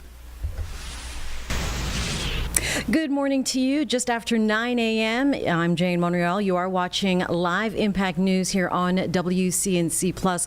We have a full show for you this morning. We'll get to some of our local news here in a minute, but first, we want to talk to our special guest right now, North Carolina Senator Ted Budd, joining us now to discuss several significant developments from Capitol Hill.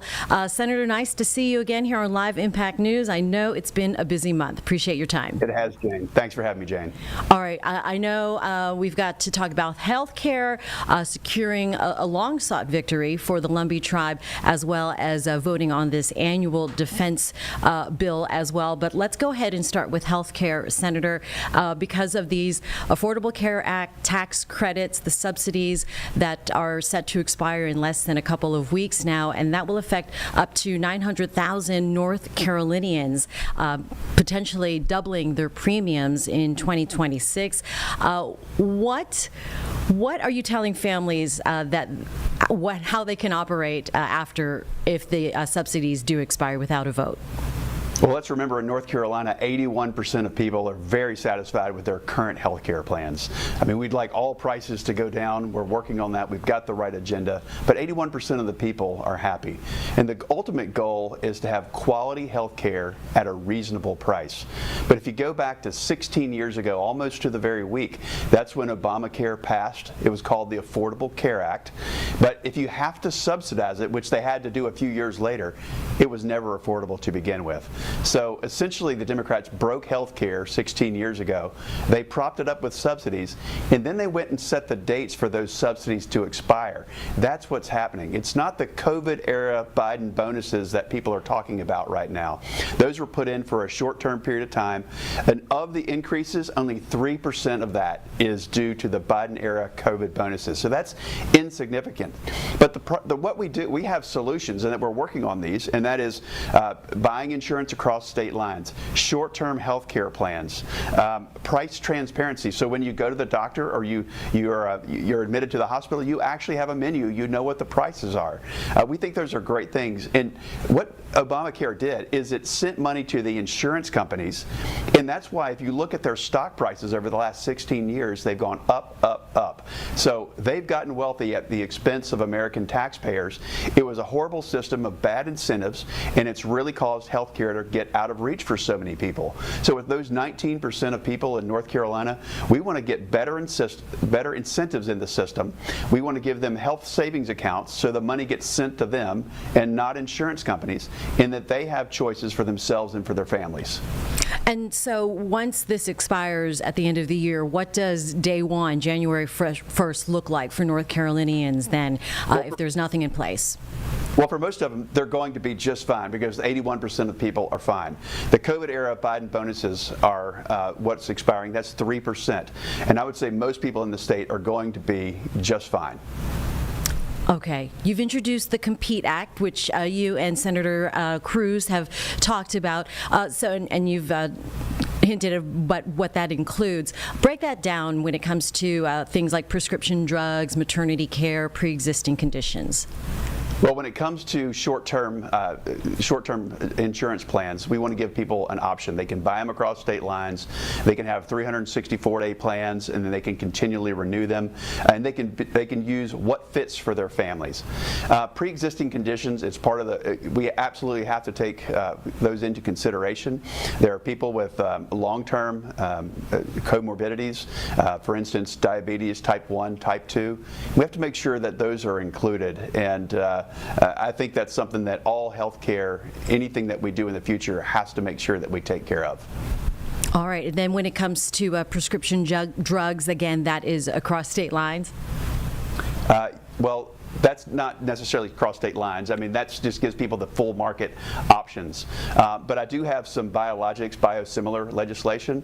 I mean, those are things for like for MS or arthritis and other very devastating diseases. And those medications are so expensive. They can be thousands and thousands of dollars per month. But if we introduce my Biosimilars Act, what it does, it allows us to speed the process in the FDA to approve those, and then that introduces more into the market. And we've seen cases where biosimilars have been introduced. And by the way, North Carolina is a great place to make these. We've got a major industry around Raleigh-Durham area and across our state for biologics and other pharmaceuticals. But if we introduce biosimilars, we can save thousands and thousands of dollars per month per patient. And I think that would be a great thing for our country and for North Carolinians. Absolutely. When can we see some kind of bridge or the next move into what our healthcare system will look like then? Well, we're introducing options every week. I've introduced the biosimilars medication already. These would be teed up for a vote. We're still in the 119th Congress. That'll go through the end of next year. So that's our focus. When we start in January, we're going to be looking for solutions to introduce these to the American people. But remember, in the Senate, it takes 60 votes to get most of this done, unless we do it through reconciliation.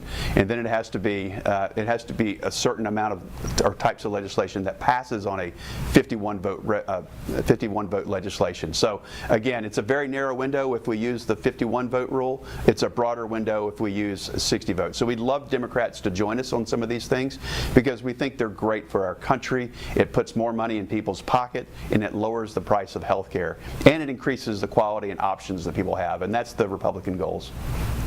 Another good news for North Carolina, of course, is the passage of the Lumbee Fairness Act, part of the defense bill. Wow, has this been a long time coming or what? This has been 137 years of seeking recognition. They were partially recognized in the 1950s, but this gives them full recognition. These are 60,000 great individuals. They're patriots. So many of them serve in our military. Most of them are in Robeson County, and I am just so proud of this. Senator Tillis did great work, and everyone saw, I mean, this was other tribes around the country having to make sure that their member of the Senate understood this. But I am so proud of getting this passed. This is great news. President Trump will sign it into law today, and this is great news for North Carolina and the 60,000 individuals that have been pulling for this for a long time. Yeah, why did it take such a long time, and why on the defense bill rather than a standalone? Well, it's a must-pass bill because for the defense of our nation, and I think because there's so many great patriots that serve in our military from the Lumbee tribe, I think it's very relevant. But it's again a must-pass bill. It's the right time, and you have to find the right vehicle for that legislation to travel on, and this was the right vehicle at the right moment and for the right tribes. But there's a lot of competing interest. Other tribes that may feel competitive, but again, most of the tribes out there were very supportive all around the country, and we're very pleased with that. Yeah, this defense bill authorizes $765 million now for North Carolina military installations. What do you think is going to have the biggest impact for the Tar Heel State? Well, I mean, America looks to their 911, and that is right there at Fort Bragg with our 82nd Airborne. Our special forces are based there. We've got pay increases for our troops and for all of our warfighters. This allows them to purchase new systems to get rid of outdated systems, upgrades for our aircraft, better facilities, pay raises, and I mean, this just does so much to invest for us. We have to deter China. I mean, that's not just for North Carolina, that's for the whole country. That's one of our great adversaries in this age, and so we have to make sure we continue to invest in our military so we can protect our freedoms here. Yeah, you champion an amendment that will seize Iranian weapons and then send them to U.S. military partners. Explain how that works and why it matters. Well, we see if they're passed direct from Iran or through proxies like Houthis, if those are captured on the sea or over land and shipping, we can capture those and send those to our allies, those that value freedom in the Middle East and around the world. That way they're not just laying dormant, they're not just destroyed, they're put to good use for the purposes of freedom. And so that makes it clear. It had been bogged down legislatively for that to happen, and this fixes the problem.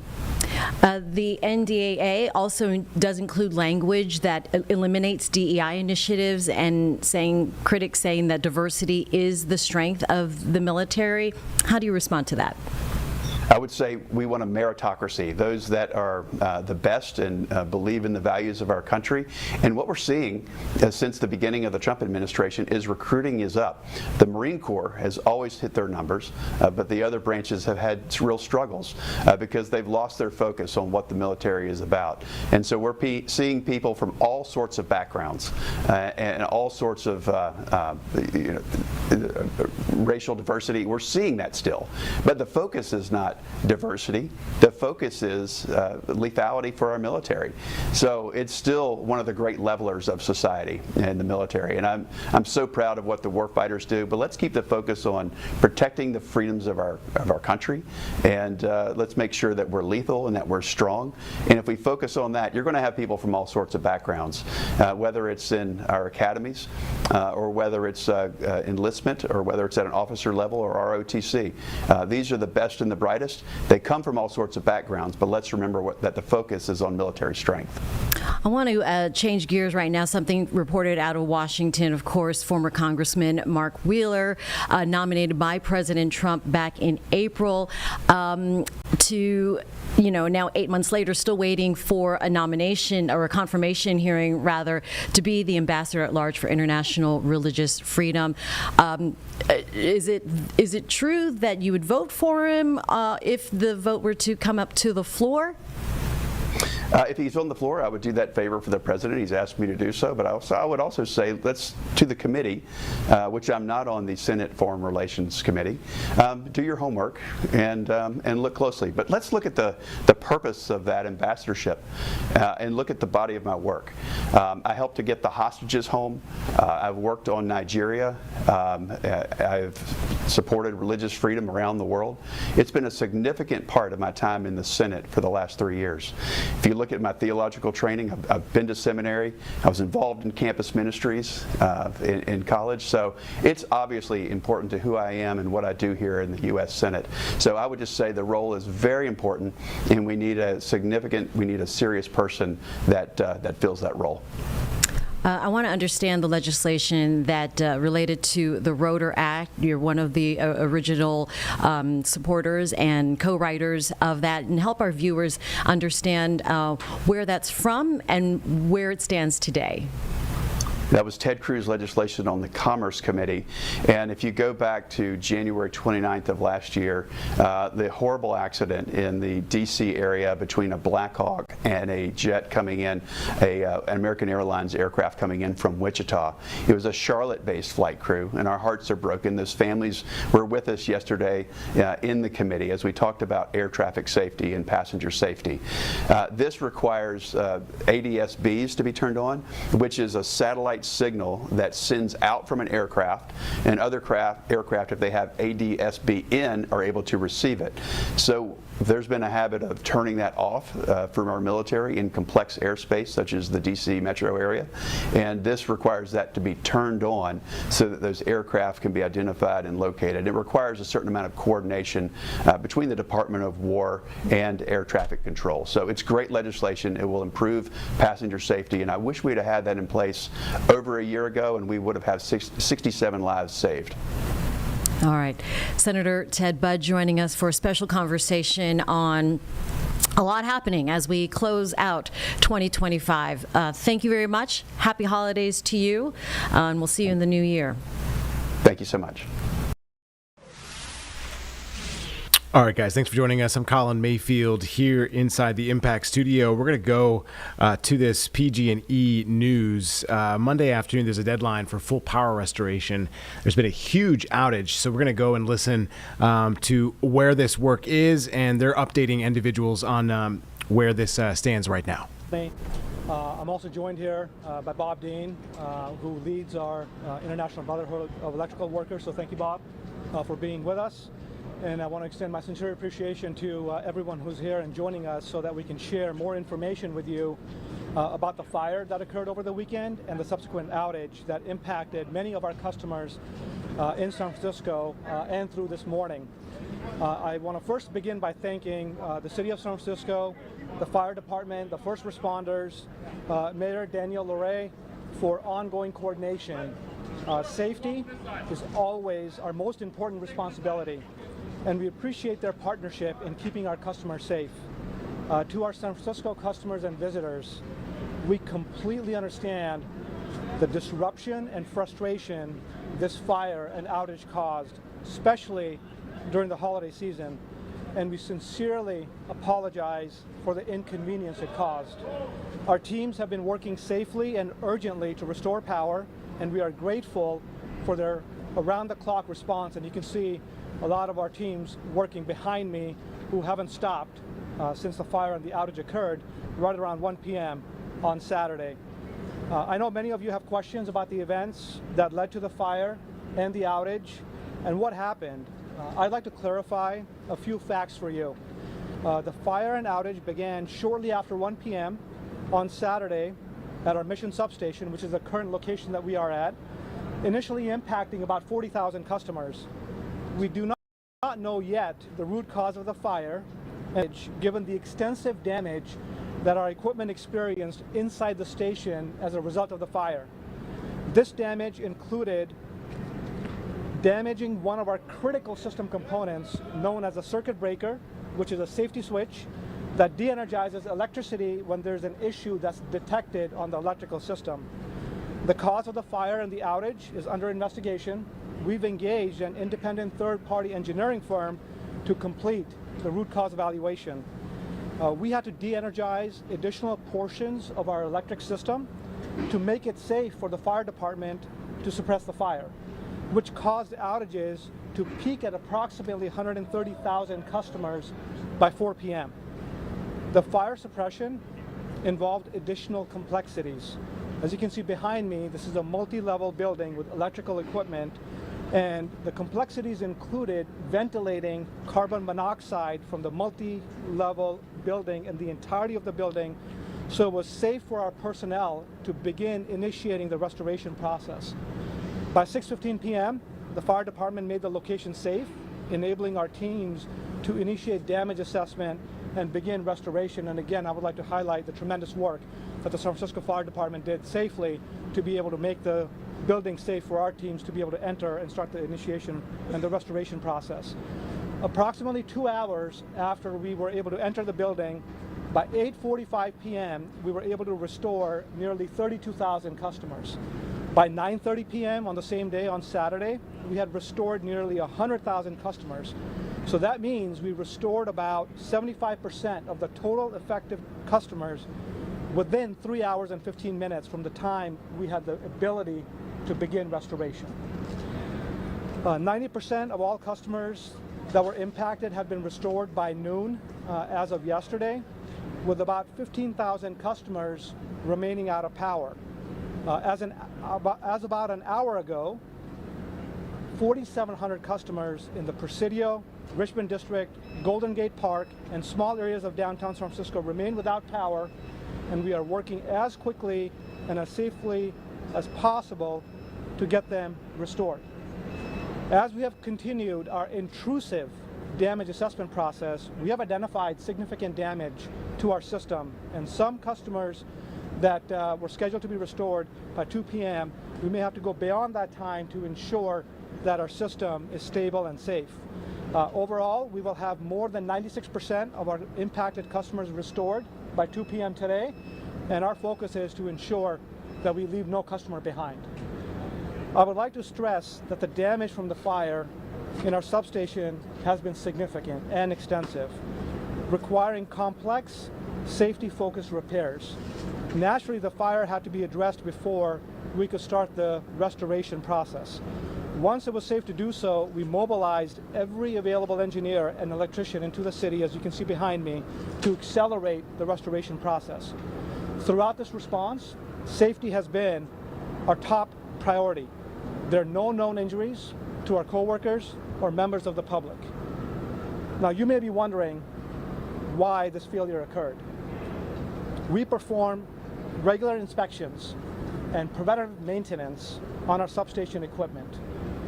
We completed preventative maintenance at this very specific substation as recent as October of 2025. We also complete inspections every 2 months or bi-monthly. The last inspection was completed on December 5th of this year. As part of the root cause that is being performed by a third-party engineering firm, we will determine what occurred to ensure it never happens again. We completely understand the significant impact that this outage has had caused by the fire and the significant hardship, especially for those who are without power for extended periods of time. We want to acknowledge that many customers received estimated times of restoration that proved to be inaccurate. We understand how frustrating and confusing this was. In general, our estimated time of restoration systems perform well. Year to date, we have been able to restore more than 91% of our customers before or by the time the estimated time of restoration has been provided across our system. Now, obviously, that did not work effectively in this circumstance over this weekend. And we are committed to understanding exactly what happened, why it happened, and owning the fixes and address any issues so that we mitigate reoccurrence to be able to help improve our customer communications and experience going forward. To support those customers, we opened a community resource center in our Richmond district. The Customer Resource Center offers charging stations, free Wi-Fi, and other amenities. We have also partnered very closely with 211 to be able to help provide the network of door-to-door wellness checks, provide hotel accommodations, and food vouchers to the most vulnerable customers to help them stay safe and comfortable during the outage. I cannot express how we take to the heart the impact that our customers have had. We own that, and we're committed to ensuring that we're doing right by them and we're leaving no customer behind as part of this process. We will connect with our impacted customers and provide information on our website and through our customer service team very soon on how they can go through a claims-related process to the outage to make sure we do right by them. And we're going to make this process as simple and as responsive as possible. Before I wrap up today and invite Bob Dean to share some of his sentiments and remarks, I want to acknowledge that there's 2 strong winter storms. All right, guys, we're going to pull away from this because we do have our sports director on the phone. Nick Carboni is joining us right now. We got to talk about the Panthers win. Obviously, you were there, saw it live, and it just feels good to be playing, as Dave Canales said yesterday, meaningful football at the end of December. It's been a while since we could say that, huh? Hey, Colin. Yeah, it has, especially in my time here. I got here in 2016, so unfortunately for me, right after the Super Bowl run, have seen one playoff season in that time span. And don't feel for me, feel for the fan base who have gone that long without sustained success or any success at all in Carolina. And I think if you were at Bank of America Stadium yesterday, or you could just watch it on TV, you could hear the life literally breathing back into that building. It was a big crowd, even though it wasn't for the division, which it could have been if not for that disappointing loss the week before in New Orleans. There was still a lot to play for. It's December, it's right before Christmas, and Panthers fans have hope, as Dave Canales said after the game. And again, when they needed it, when their backs were up against the wall, when a loss would have basically handed the division to the Bucs, without doing so officially, I think it was like a 95% chance they would have had if they had won that game. The Panthers stepped up and they delivered, and they made the crucial plays during the crucial portions of the game. And it's got to be one of the biggest wins at Bank of America Stadium that I've seen and that Panthers fans have seen in the better part of the last decade. Man, what a game and what a ride it's been. I mean, more than 10 game-winning drives. I think it's 12. You can tell me if I'm wrong or not, but Bryce Young really is playing at a high level, and it was interesting to hear from the head coach again talking about how they've been playing playoff games literally all year because of the position that they kind of put themselves, in at the beginning of the year. I mean, this game is a big one. The Seahawks come to town. They're doing really well. Obviously, one of the best teams in the NFC, if not the NFL. It's just play well with them, and usually the Panthers have been playing up to their competition, so bodes well for them this weekend. What do you think about that? Yeah, you're exactly right on the number. That is now 12 game-winning drives for Bryce Young before the age of 25. He's still just 24 years old. That is second all-time behind just Justin Herbert, who has 13. So Bryce could very well pass him this year. It just seems like every time Bryce Young is in a position to win a game, it's in comeback fashion. Some of that comes from being behind in a lot of games early in his career, but he's got the wherewithal and the moxie and the confidence in those moments to pull it off, and they've got the trust in him to do so. I mean, I know it was won on a field goal by rookie Ryan Fitzgerald yesterday, but Bryce Young's beautiful deep ball to Jalen Coker put him in that position, and he made several other key throws. End of the half to Tyrone McMillan with 7 seconds left to retake the lead was a crucial and pivotal play in that game. So, yeah, listen, we're all talking playoffs, which is great this time of year. We don't get to do that too often in any meaningful way surrounding the Carolina Panthers. There's a quick path and a clear path. The clear path to the playoffs is in 2 weeks to go down to Tampa Bay and beat the Bucs one more time. That will be a win and in situation if it gets to that point. The quick path is a little messier math, but pretty simple to follow, and it hinges on next week. If Carolina beats the heavily favored Seahawks at home and Tampa Bay goes down and loses to Miami, and the Bucs are favored over the Dolphins, if that situation happens, a Panthers win next week paired with a Bucs loss, and they play at the exact same time at 1 o'clock, the Panthers will wrap the division title and a playoff spot at home at Bank of America Stadium, which would be incredible. At this point, Panthers fans aren't getting greedy. They're happy to wait 2 weeks and do it down in Tampa. But, man, that would be a really cool scenario. And, listen, it's not out of the realm of possibility. Seattle walks in here, like you said, the class of the NFC, much like the LA Rams did several weeks ago. Carolina knocked them down. The Bucs, although they are favored against the Dolphins, and the Dolphins will likely be starting rookie Quinn Ewers again over Tua Tagovailoa. I watched the Bucs walk off that field yesterday, Colin, and I know what a broken team looks like, unfortunately, from covering the Panthers for the last 8 or 9 seasons. That's a broken team right now. They've now lost, I think, 6 of 7, something like, I want to say 7 of 9. They cannot figure out how to get it done, even as they get their key pieces back offensively. Their coach is sliding towards an ouster at the end of the season. I think at this point, even if they do sneak into the playoffs, it's made Baker Mayfield's kind of time there or window there maybe a little tighter, depending on how the rest of the way goes for him. So they're a team that just, they look demoralized leaving Bank of America Stadium yesterday. And I think that factors in as well. I mean, I've seen teams, it's snowballing on them right now. Meanwhile, the Panthers are trending the opposite direction. They are trending up, but the problem is the results have been up and down every single week, as we know. So by that format, they're due for a loss, but also by that formula, they're due for a win when it matters most in Week 18. No doubt. And we've talked about this before. Pretty interesting that we've got 2 quarterbacks that used to play here in Carolina that we have to get through to get into the playoffs. We got Darnold, and then obviously we've got Mayfield. So, it is interesting that we're talking about those 2 guys again who have done well where they're at, obviously, with the exception of the Buccaneers this year. What would you say to, just Bryce Young's just resilience over the past couple of years? Because just, we've seen the ups and downs, and it seems like, even head coach Canales has stayed pretty level-headed with his quarterback, right? He had to bench him last year. Seemed like it was for the good of both the team and his maturity. Talking about that, what would you say are some keys for him going into this Sunday's game? Well, just speaking about that relationship, it's been an interesting one. It's been, an up and down run. Obviously started down and then went up. And then obviously Bryce didn't have a good start to this season again.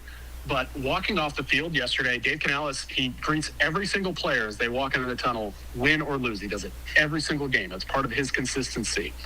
Well, Bryce Young was being interviewed by the network for a very long time at midfield after the game yesterday. All the players on either side had cleared the field. But Dave waited patiently, and when Bryce got to him, they had a really warm and I thought significant embrace, and then Bryce kind of played to the crowd a little bit as he trotted off the field victorious. And it's just such a far cry from where things were after 2 weeks into their working relationship last season. And here we are again at the end of a year, and Bryce Young is, when it matters most, turning it up. And that's kind of who he is, like every game, when it matters most. 7 seconds at the end of the first half yesterday. Then that final game-winning offensive drive to put Ryan Fitzgerald in position for the winning field goal.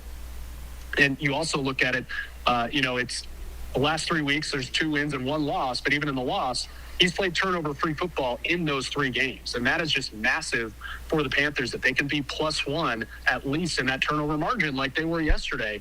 That gives anybody a good chance to win. So he's playing clean football at a really crucial time of year. And the contractual situation with Bryce is as follows. He's in his 3rd year. He's a rookie first-round pick, so you get 4 years and a club option for the 5th year. So he's under contract with the Panthers next year, 2026, no doubt. The question is, will they pick up that club option for his 2027 season, which would be basically picking up a 1-year deal, and the deadline for that is around draft time this coming spring. I think that is a given at this point. It'll be a relatively affordable contract for a starting caliber NFL quarterback in this league. The question going forward is, if Bryce Young continues this pace this year, guides the team to a home playoff game and a division championship, and then look out, wins the playoff game, is GM Dan Morgan going to be apt to look at an extension and get ahead of that big-time quarterback money and sign Bryce Young long-term? Because you mentioned those other names. Baker Mayfield went elsewhere, had success. Sam Darnold's gone 2 other places, had success. Carolina spent 5 or 6 years before drafting Bryce Young spinning that quarterback carousel. That is not a place they want to be. And they don't want to see Bryce Young go somewhere else and have that success, because they know he's capable of it, because those highs and lows are so high, and he's so effective in some of those moments that there's something there. So it's a great time for him to be turning it back up. I think going into the next season, the question for the entire team will be, how about a good start this time? But they're finishing well again. Last thing, man, I got to give some love to these rookies. I mean, first of all, GM Dan Morgan pulled together quite the defense. I mean, they are staunch late December right now. Obviously there was this talk about Lathan Ransom and giving up a play last week. But, I mean, really redeemed himself this week. Nick Scorton looks amazing. And then, T-Mac is billed just like everybody thought he would be. I mean, these guys are really playing well for first-year guys. What would your comments be in terms of how they're adding to not only the offense but the defensive side as well? That's been a big part of this entire run, Colin. That's a great point. And I'll start with the first-round pick, Tetairoa McMillan. I mean, I think for sure he's now got the edge on Emeka Egbuka of the Bucs for Rookie of the Year, and that's flipped from the beginning of the season, just like everything else with Carolina and Tampa are. And by the way, with Con Knippel in the running for NBA Rookie of the Year, no city has had NBA and NFL Rookie of the Year in the same season since 1967. So I know Cooper Flagg's going to have something to say about that. Yeah. But I think Tetairoa McMillan is the odds-on favorite at this point for NFL Offensive Rookie of the Year. Not a fine. Everybody knew McMillan was good. Nobody thought the Panthers would pick him. What a move by Dan Morgan. Then you go in the 2nd and 3rd rounds and you pick up 2 all-SEC edge rushers led by Nick Scorton from Texas A&M. And the guy, I think, was 20 years old when he entered the locker room. I think he's 21 now.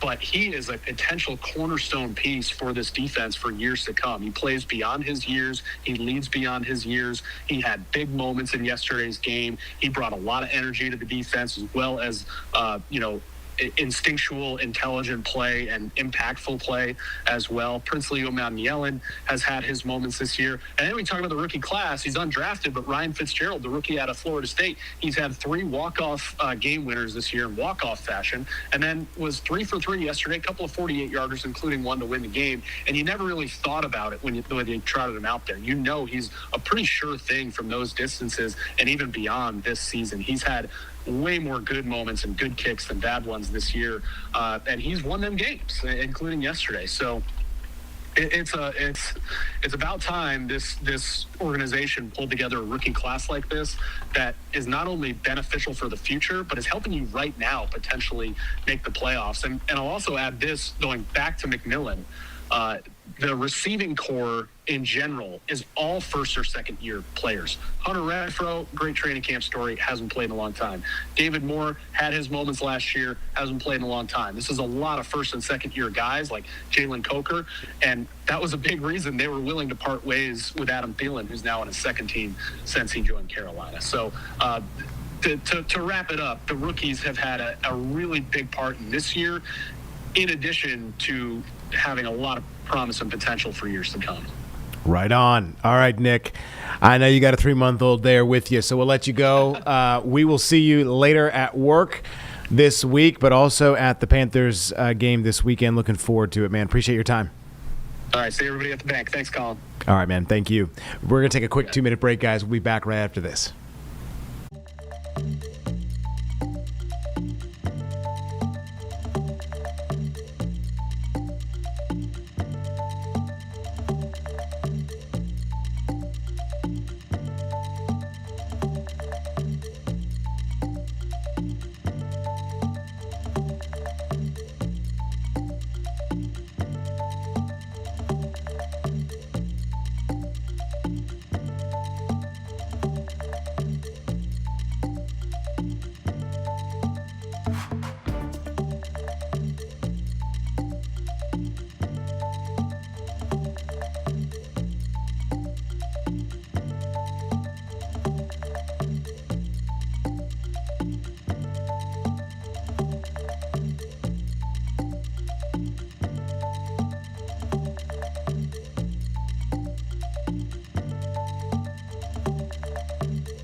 All right, folks, before we talk to Nick, we were getting an update from PG&E in San Francisco, California about a humongous outage that's affected more than 100,000 people. We're going to go to this again right now.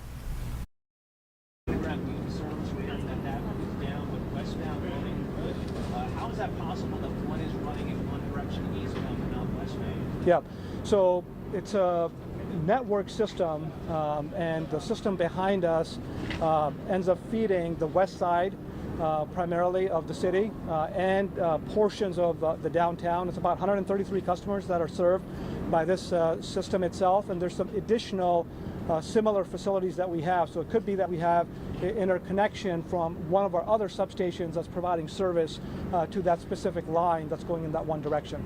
How can you not know the root cause after 48 hours? Why do you have to hire a third party to investigate? Yeah. How can the rain at all? We heard from rumors that the wires are shorting from the rain. Is it properly insulated here? Yeah, that's all speculation at this point, sir. So, the reason why we have to, do a root cause is because of the amount of impact that our equipment experienced from the fire itself. So that's why we have to go through that forensics. Our teams are engaged with them as well, but we want to make sure that we've got a full suite of comprehensive capabilities across the board. Our engineers, our technicians, our substation engineers, they're all engaged who have this experience. We want to be able to bring a third party in to make sure that we're not missing anything as part of that causal evaluation. So that's the intent behind it. Some people who lost power tried to get hotel vouchers were told that they were not, by PG&E call center employees, that they were not eligible to receive them even though they'd lost power. Do you know why that might be? I don't have that. We will again get back to you on that, JD. So I've taken 2 follow-ups. So one is, why was our outage management system showing the outages Saturday morning, and then the second one is why some of the customers were not supported for a hotel voucher. Yeah. We've got those 2 follow-ups. I know our media team's here. We'll close the loop with you on that. Yeah. Thank you all so much for being here today. This is an active work site, so we have to give it back to our crews. If you want to close us out. Thank Yeah, you. I would just say thank you so much for being here. I fully understand and appreciate the emotion and the passion and the lived experience. That is a lived experience that our customers should not have to live with, do not expect. And they expect more, and that's exactly what we are doing. What I can tell you is our men and women have been going through a heroic effort to be able to restore safely and as quickly as possible. It's a complicated situation. We've had to do a lot of switching, a lot of different configurations to be able to bring our customers back. And if we didn't have that resilient system in place, this kind of an impact could last for multiple weeks. But that's not the case. We're several days in. I understand the impact, and we're going to do right by our customers, leave no customer behind. We understand the impact, and we're going to do right by every single one of them. So thank you for being here, and just know that PG&E's on the job, and we're up for earning the trust and the privilege to continue to serve our customers in San Francisco. So thank you so much. Be safe. Have a great day. All right, folks, that was PG&E obviously wrapping up their updates on this outage out in California. We have an update from our Nate Morabito on an investigation around Operation Charlotte's Web. We're going to get to that in 2 minutes, and we'll see you right after this.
All right, folks, we're back. Before we speak to Nate Morabito live real quick, we do want to get to his package, something that might have gotten lost in the mix over the last week or so, especially with the tragic crash up in Statesville with Greg Biffle. But this is all about Operation Charlotte's Web. People, of course, who are in this country illegally, who are wrapped up in this, they are now suing the Department of Homeland Security, saying that regardless of their immigration status, the government cannot continue to hold them without giving them a bond hearing. Now, ICE and Border Patrol agents took more than 400 people into custody. We've reported that here last month, and they've moved many of these individuals to a long-term facility, a detention center, as they call them, in Georgia. So we're going to get more from Nate now. Here's his story. Listen in. It's difficult to track down these lawsuits because there's very little public information available, but we found a few cases that originated here in Charlotte. I spoke with several attorneys who told me there are plenty more, and they argue because agents found these people here rather than at the border, they have a right to a bond hearing.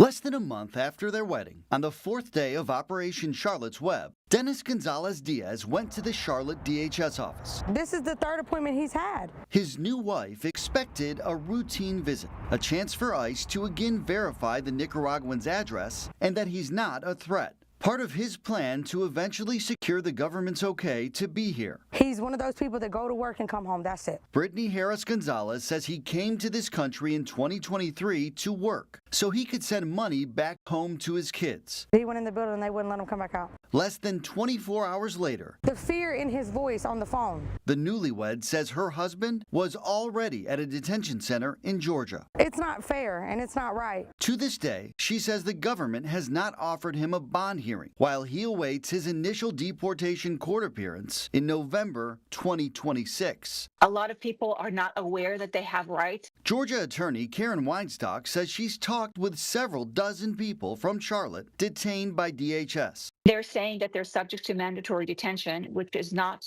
correct. Weinstock has spent the last several months challenging the government in court, filing what are called writs of habeas corpus on detainees' behalf. I have not lost a case yet, and I've had dozens of these. She and others say those held have due process rights because they've remained in the country for some time and because of where agents found them. We are treating you the same as somebody we're catching at the border today, and that's not right because the law says different. The Charlotte cases we've identified include a native Egyptian detained by ICE on November 21st, without warning and without any possibility of a bond hearing. A landscaper with work authorization arrested by agents as he ate lunch with his crew. And a man here since 2006 detained by immigration when they stopped his car. Weinstock says they're just a fraction of the cases in the system, adding the vast majority of her clients do not have criminal histories. People she says the government wants to hold indefinitely. Unfortunately, unless you sue them in federal court,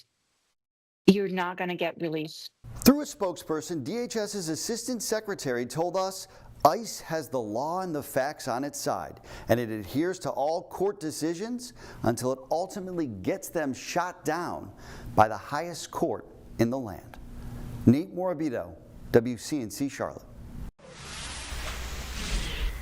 All right, so we've got a number of individuals, Nate, obviously more than 400 people detained right now that are in this facility hoping to get into court. I mean, is there any date or is there any idea when these individuals could be going before a judge, or even if they get a chance to even talk to their lawyer, right, about what comes next? There really isn't a timeline here. And there's two facilities, actually, these people are being held at in Georgia. And really, so far, what you've needed to do is to get an attorney and pay anywhere from $5,000 to $10,000 generally to get one of these writs of habeas corpus filed, and then to argue the case. And in this case out of Charlotte, the one that really kind of triggered this investigation for me, it's this case right here. It's an Egyptian man. We mentioned it in the story just there. He's a native Egyptian man, but had been seeking asylum here. This came across a federal website that I'm looking at regularly, related to the courts, and I flagged it, and I thought it was interesting because I knew if there was one, there had to be others out there, right? Because we have not heard anything about the legal process or rights of these people. They do have due process rights. That's really important to know. Mm-hmm. And in his case, he eventually successfully argued that he was wrongly being held without bond, and the judge said that you have to give him a bond hearing within 48 hours. Now, I don't know if he had that bond hearing. In the immigration world, you need an A number. I don't know if you've heard of this or you're familiar, but it's essentially this number that's a unique identifier that is attached to your name and home country that allows you, your family, journalists, whoever, to track where your immigration court situation stands, where your detention stands. And for this case, I don't have that A number, so I really don't know if he had that bond hearing. I would imagine he did have that bond hearing because as you saw from the assistant secretary of DHS, she told us we do follow the law until we get the Supreme Court to overrule, a judge's order. And so I would assume in this case that this man has received his bond hearing. The question, though, is, Colin, how many more are out there like this? Because when you look through the court system, particularly, let me show you my process a little bit. I go to pacer.gov. It's this federal government court website, and I look at, basically put the names of the wardens of these two Georgia facilities in my search bar. And there's just tons upon tons of these writs of habeas corpus. But when you click on the actual filing, you can't have access to it. How many names do we have right now from Operation Charlotte's Web? How many names has the government given us? Not many.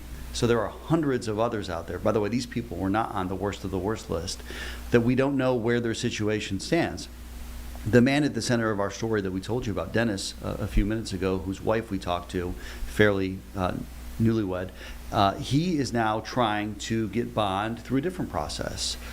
Now that there is this kind of standing order to some degree that these people being detained, particularly the nonviolent ones, do deserve a chance at a bond hearing, they're trying to go through the process with ICE of just saying, hey, can you review the case to see if we can get bond? And the whole idea here, too, is that these deportation cases have a tendency to take a very long time. There's a massive immigration court backlog. Some people have said there's not enough judges.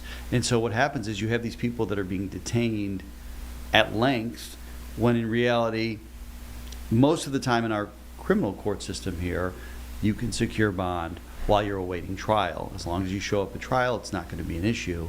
And in the meantime, maybe they can try to build their legal case. Maybe they can go back to work. These are things that they do have a right to. They have a right to a bond hearing. But because of where they were picked up, this is the key dispute. Because they were picked up in Charlotte and not at the Mexico-Texas border, attorneys say they deserve a bond hearing. Now, if they're picked up right upon entry into this country, that may be a different story. They may get mandatory detention and may quickly get moved out. In these cases, it does not seem like they're going to be deported quickly. Wow.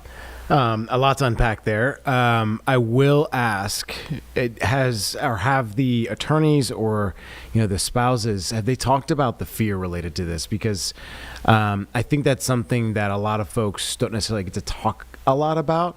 And I think that's what, I still go down South Boulevard, and I have to be honest, a lot of the shops that I've seen from different ethnicities still aren't either open or, and I think people are still fearful of what could happen, of what might be around. So did they say anything about that, of how to, calm the nerves, not only their defendant, right, but also the family that might be waiting for them? Because as you said, there's no timeline for this. And it seems like these people could be held for years. Who knows at this point? Right, and a bond hearing doesn't mean they're not going to be deported ultimately. Let's just be clear there either, right? Like, regardless of their immigration status, all a bond hearing is going to do is decide whether or not they can be released, pay some money while they're waiting for their deportation order. The one woman you just heard from said that you could hear the fear in her husband's voice there. The Carolina Migrant Network is really trying to kind of pair up these families with attorneys who can take cases pro bono, even low bono, so there's less cost. That's a process. And we've worked really hard on trying to identify people willing to share their stories in the aftermath of Operation Charlotte's Web. I have talked to just 2 families, and this is really dedicating a lot of time and resources to help the public understand what the impact of this operation was. We've been only able to track down 2 of them. And for one of those families, we needed a translator in the room. So there is a language barrier that I think is part of the problem of really communicating to the public the depth of this. There is also a fear situation. You have people that are now wrapped up in the system that perhaps don't want to say something that could set them back potentially even farther. So, yeah, there is a lot of that. And there is the potential that this isn't the end of it. Yeah. We know that the government has said they really haven't left, right? And we know that the Department of Homeland Security has an office not far from where we sit right now. There is some thoughts that they may be back at some point in more force too. And so, what will be interesting is to see if this precedent holds, this legal precedent holds, or if the government's able to overturn it. What the government will tell you is we have the money to build more beds and to house as many people as we need at this point. And so they believe they want to keep these people detained because they say they are here illegally, they broke the law, and we don't want to release them back out into the street. Right. But again, like even in this case right here, nonviolent, not a flight risk. That's what the court documents say. It's interesting. Like I said, it begs the question as to why some of these individuals are where they're at, and for how long they're going to be there. So a lot of questions I know that we still need answers to, but it's tough because there's a lot of roadblocks, it seems, from the federal government, like you said, trying to get information on certain files that may not be there. So yeah, and we've asked, Colin, we've asked for a breakdown of everyone taken into custody. Yeah. Congresswoman Alma Adams, citing our initial investigation, has asked for that same information. It's not been provided yet. And, you know, part of this, too, has been the government said they were coming here to target the worst of the worst. And, you know, our initial reporting found that that wasn't always the case. Right. And even this most recent version of our investigation, looking into bond hearings, the cases we found, no criminal records that we're able to identify here that show these people are violent. So there's some different things going on here beyond even just immigration. Rights, due process rights, what the government says they're going to do, what they're going to actually do, transparency throughout this process. You know, DHS has a worst of the worst website, which I look at regularly, that lists names and home countries and pictures of people they consider the worst of the worst. You can scan through that. A lot of these people are not on there. The people that I've identified are not in that list.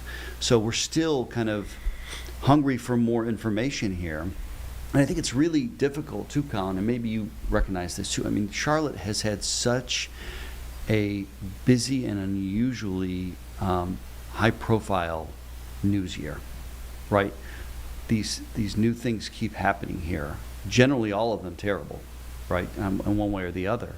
And I think what happens is that if you don't dedicate to really figuring out what happened in each of these cases, whether it's that terrible plane crash last week or Operation Charlotte's Web, we're only going to get bits and pieces, right? We need to really commit to do the reporting, which is going to be a marathon for all of these things.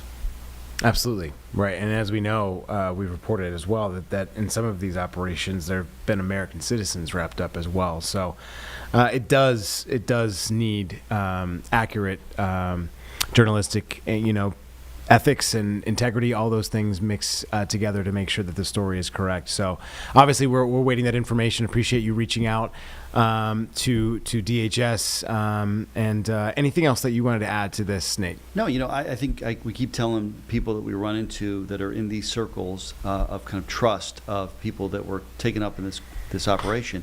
If there is a story that's not being told or questions that need to be asked, please let us know. We're certainly not interested in headlines here, right? We want to do the actual work as fairly as possible, as with the lack of sensation, right? Just the reality. This is what's happening. And that's why I think this court case story is so important, because while we're all moving on about our life, people are being held without a chance at bond. And judges are saying the government can't do that. Right. Even for people who are here illegally. That is important that we tell the public. And I think that we wouldn't know that had we not been scouring federal court records, or have we not had connections with people in the community. Like for Dennis's wife, for example, we would have never connected with her had we not gained the trust of some people in this community. So I just think that whether it's this or anything, quite honestly, if we're missing something when it comes to our news reporting, we need to be called out and alerted to it so we can look into it. So it's kind of just me asking for a holiday present maybe of, let us help you and help the public be more informed in all of these situations that have happened this year and that will continue to happen. Yeah, I mean, it does. I mean, a lot of the news that we get that ends up making an impact on people's lives comes from individuals in the community. So it's a great point. Appreciate your time, Nate. Make sure that you watch tonight. Tell me the times it'll be on. It's here at 5:30. All right, so it'll be on at 5:30 tonight. And then, of course, you can see our interview here on WCNC Plus anytime you would like. And then, over on WCNC.com. We've got more for you there. Nate, thank you. We're going to take a quick 2-minute break. We'll be back right after this.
Welcome back, everyone. Obviously, it's Monday, but we've got Christmas coming in the next 3 sleeps, I think.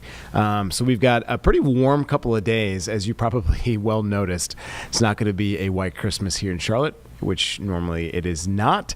Let's go to our Weather Impact team and Brittany Van Voorhees to get an update on our forecast. Happy Monday, everyone. I'm meteorologist Brittany Van Voorhees with WCNC Charlotte. Today is probably the only day, no matter where you are across the Carolinas, that it actually feels like Christmas week and December. So hopefully you're able to get out and enjoy, especially if you like cooler weather. At least it looks beautiful here from Blowing Rock. You can see all of the decorations out and about. It especially looks gorgeous after sunset. So if you haven't checked out Blowing Rock, a great time to spend some of the holiday season. Now this morning, Blowing Rock was a lot cooler than even it's expected to be tonight, although 32 is still cold since it's near freezing. But after tomorrow morning, we're looking at a pretty significant warm up over the next few days. And it all has to do with really warm southwesterly wind that's really going to be dominating with this strong ridge of high pressure over the next few days. Now, before that gets here, again, we are still going to be on the cooler side Tuesday morning. There is a brief potential for a shower, especially up in the mountains, but it doesn't look to be cool enough that that would cause any snow potential. But it's not out of the question that 3,500 feet and above couldn't see an isolated flurry overnight. Again, cloudy sky conditions is going to keep temperatures a little bit warmer than where we were this morning, but 32 for the mountains to me is still cold. And of course, we're going to be right around 40 there in Charlotte. Could again result in a stray shower up in the mountains, especially, and maybe even a bit of patchy drizzle for the Charlotte area. But that is the only bit of moisture we're going to get, not just today, tomorrow, but over the next few days. Here's your hour-by-hour forecast for Monday. We're looking at mid-50s, lots of sunshine. Our normal high this time of year is 54. My current forecast is 56. So we're right exactly where we should be. But again, we're only going up from here. So here's tonight, again, freezing in the mountains near 40 in Charlotte. This morning we were closer to 30, so about a 10-degree temperature warm up. But if you want warm temps, you're not going to have to look far over the 7-day forecast because we got a lot of them in store over the next few.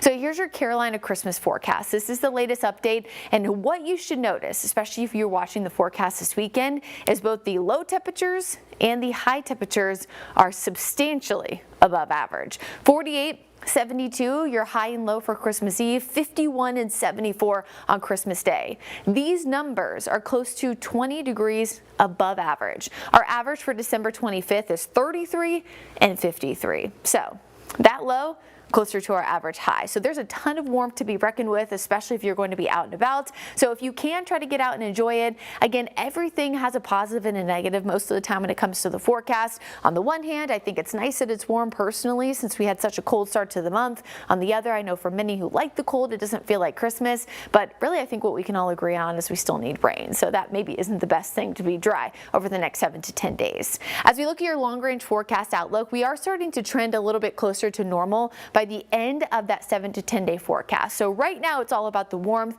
but eventually we are going to trend back to where we should be as we get closer to the beginning of January. So with that 74-degree temperature forecast in Charlotte on Christmas Day, it could put us in the top 3 warmest Christmases on record in the Queen City. Remember, record keeping began back in 1878, so it's been almost 150 years, and the warmest we've ever seen, 77 back in 1955. So as you can probably guess, no chance of a white Christmas here in the Carolinas, but it's actually not just us here. In fact, a lot of the country will be under this strong dome of high pressure, which means very few are going to see a white Christmas here in 2025. Here's your Jerry Hunt Supercenter 7-day forecast. So again, a lot of nice weather to talk about. Mostly sunny, mid-50s today. We warm about 10 degrees tomorrow with a few more clouds. It's all about the 70s Wednesday through Saturday, and eventually we'll trend a little bit closer to normal by Sunday. Last home game for the Panthers, high right around 69 degrees. Try to get out and enjoy the warmth and the nice weather if you can, folks, because we know it won't last forever. Happy holidays and have a great rest of your week. All right, guys, coming up on our 4 o'clock stop time, but we're going to take a quick 2-minute break. We'll be back with more news before we hit our 4 o'clock and sending you to the WCNC Charlotte 4 o'clock show with Nick Sturdivant and Jane Monreal. We'll see you in 2.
Welcome back, guys. We have a discussion right now with Ms. Dante Anderson, Charlotte councilperson, talking about safety here in the city of Charlotte. We're going to listen in on this conversation and go to it right now. So I want to start with the big news of the new safety committee. Of course, this being separated from the housing committee. First of all, as the chair of this committee, what does that mean to you, and what do you think those priorities will look like? Yeah, this is a big move, and I'm really glad that the mayor did this. As you mentioned, safety was with the housing committee, but wasn't really getting as much airtime as it needed. And given everything that's gone on in our community over the past year, and the fact that we are just growing tremendously, we want to make sure that crime does not grow at the same rate and clip as our population here. And so I am happy to chair this committee. We're going to focus on safety from a multifaceted perspective. So many believe that safety equates to law enforcement, and law enforcement plays a big role. I've met with our new chief of police. I met with our fire chief, our emergency management deputy chief, as well as the head of medic here. So I've already met with them over the last week or so. But we know what's going on in the community and what we're seeing across the nation. Mental health plays a huge role in a lot of the occurrences of crime, and we need to make sure that we can address that. We also know that our juveniles here are repeat offenders across the board as it relates to property crime and other various types of crime. So we need to lean into juvenile diversion as well. So this committee will be laser focused on ensuring that public safety is paramount in the city. I'm really glad you brought up kids, in particular teens. That was actually my next question. Over the weekend, we had a double homicide involving teenagers, which is so sad to hear about in general. But how do you go about preventing youth crime? What do those conversations look like with the new police chief or within council? Yes, I think the new police chief, based on my conversations with her, she is right on top of it, and she understands that this is a pressing issue.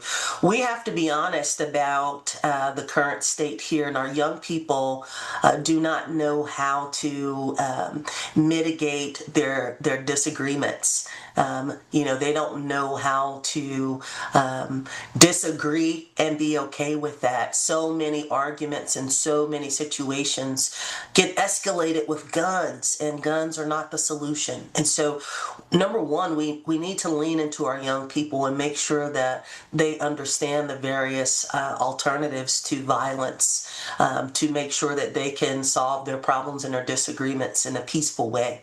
The other piece of it is, there are other cities that have been successful in addressing this issue. I think of Baltimore in particular, with what the mayor has done up there, and I know the mayor of Baltimore. I know what's been going on in Chicago as well, and Mayor Johnson and Mayor Brandon and